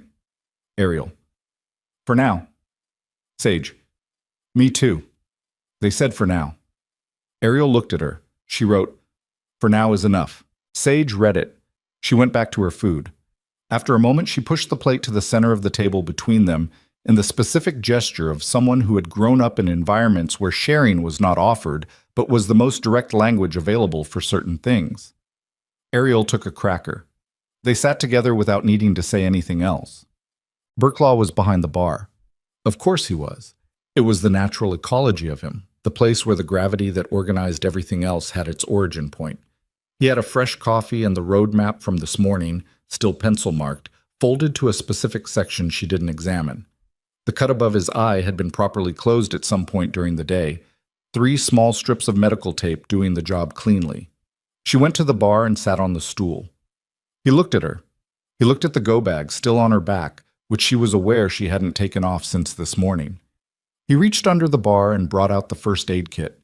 The same one, she thought, from the first night. He set it on the counter. She looked at it, looked at him. He raised the same eyebrow as the first time. She looked down at her hands, the cut across 3 fingers, the tape from 2 days ago, doing the job but overdue for changing. She hadn't noticed. She'd been carrying it without noticing, the way she carried most things. She changed the tape. He watched the door and didn't hover and didn't comment, same as the first time. When she was done, she put the kit back on the counter and she wrote, What happens to Harker? He read it. He wrote, That's between us and him. But he's out. He knows that. Ariel. His son. We're handling it. He paused, added, Harker spent 2 years in a bad position. He made wrong choices. He also tried to get Sage out a window at 4 in the morning when he had other options. Both things are true. She looked at that. The specific acknowledgement that people could be multiple things simultaneously. That a wrong decision didn't permanently foreclose a right one, and a right one didn't retroactively correct a wrong one. She thought about her mother's handwriting on the county office paper. We'll figure the rest out. She wrote, Both things are true is hard to live with. Most true things are. She looked at him. She wrote, You've done it a long time. He read it. Something moved through his face, unhurried, real. He wrote back, I've had practice. The wars. He looked at the wars and was quiet for a moment with it in the specific way of a man acknowledging a thing he'd lived through without opening the door to the room where he kept it. He wrote, Among other things. Does it get easier? He held the board. He looked at it for a while. He wrote, and the writing was careful and slow. Easier is the wrong word. You get better at carrying it. The weight doesn't change. Your capacity does. She stared at that. She thought about 3 backup markers and a go bag and a window she'd spent 2 years working loose. She thought about the invisible girl who had been building capacity in the dark without knowing that's what she was doing. She thought about 3 miles of burning pavement. She wrote, I think I've been building capacity for a while. He read it, and his face did something that she had not seen it do in 4 days.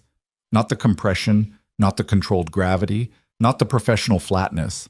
Something warmer and more private than all of those. Something that lived in the specific place where a person's real face was, the one underneath all the ones they'd learned to wear. He wrote, "I think so too." The evening came in the way Nevada evenings came in, fast and total, the temperature dropping hard and the stars arriving all at once, without the gradual dimming of a more forgiving sky. The neon of the rusty chain went full orange in the dark, and the R stuttered its heartbeat, and the lot filled back up as the remaining Arizona riders came in from wherever they'd been, and the California contingent that had stayed through the day settled in for the night. Ariel sat outside on the front step of the bar. She'd taken the go-bag off. It was beside her on the step, which was a thing she noticed only after it happened, the way you notice the absence of a weight you'd been carrying long enough that the absence was the new information. The desert was cold and very clear. The mountains to the west were black shapes against a sky that went from deep blue at the horizon to black overhead. And the stars were the kind of stars that existed in places where there was nothing to compete with them, which was most of Nevada and which Ariel had spent 12 years being unable to hear under and had never particularly minded because stars were not primarily a sound experience. The door opened behind her. She felt it through the step. Burklaw sat next to her. He had his coffee. He was wearing his jacket now, the one with the cuts and the patches and the particular accumulated weight of a garment that had been worn through real weather rather than for appearance. He sat with the unhurried quality of a man who had nowhere to be and had made peace with that. They sat for a while in the cold without any communication passing between them, which was fine, which was its own kind of thing. The specific comfort of a shared silence with someone who understood that silence was not the absence of connection, but sometimes its most honest form. Then he took his phone from his jacket pocket. He typed something. He held it out to her. She looked at it. The screen said, "You saved us, kid." But truth is, you saved yourself too. She looked at the words for a long time. She thought about 3 miles of burning pavement. She thought about the whiteboard she'd held up in the doorway of a dark bar with her hands shaking and her lungs burning and everything she owned on her back. She thought about Donna's handwriting. That's enough. She thought about Sage sharing a plate of crackers across a table. She thought about her mother's handwriting on county office paper.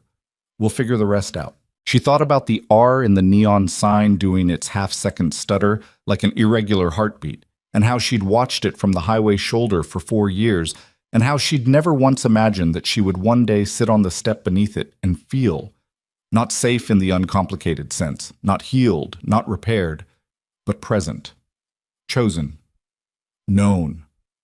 She took the phone. She typed back, "I know." She handed it to him. He read it. He put the phone in his pocket. They sat in the cold under the Nevada stars with the engines and the voices and the warmth of the bar behind them, and somewhere out on the highway, a set of headlights moved through the dark from one direction toward another, and the desert was very quiet around them in the specific way of a place that had held a long and difficult thing and was now releasing it into the night air where it could dissolve at its own pace. Ariel looked at her go-bag beside her on the step. The backpack she'd packed and repacked 17 times since she was 10 years old. The 3 backup markers in the front pocket. The $43 in small bills. She thought, I don't think I need to keep this by the door anymore. Not yet. It would take more time than tonight, more than a week or a month to break the habit of a thing that had been survival infrastructure for that long.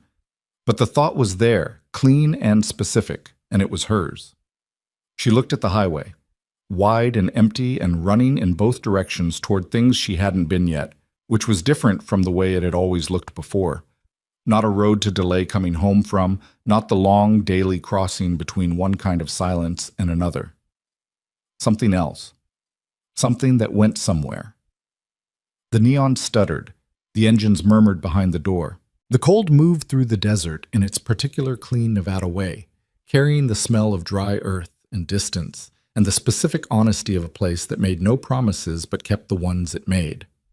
And Ariel Brooks, 12 and a half years old, sat on the front step of the Rusty Chain Bar in Cinder Valley, Nevada, in the company of a man who had believed her without hesitation and would continue to, in a world that had been brutal and then suddenly, unexpectedly, inexplicably, For reasons that had nothing to do with luck and everything to do with 3 miles on burning pavement and a whiteboard held up in a dark doorway, become something she had no previous word for and was only now, slowly, carefully, beginning to learn to call home.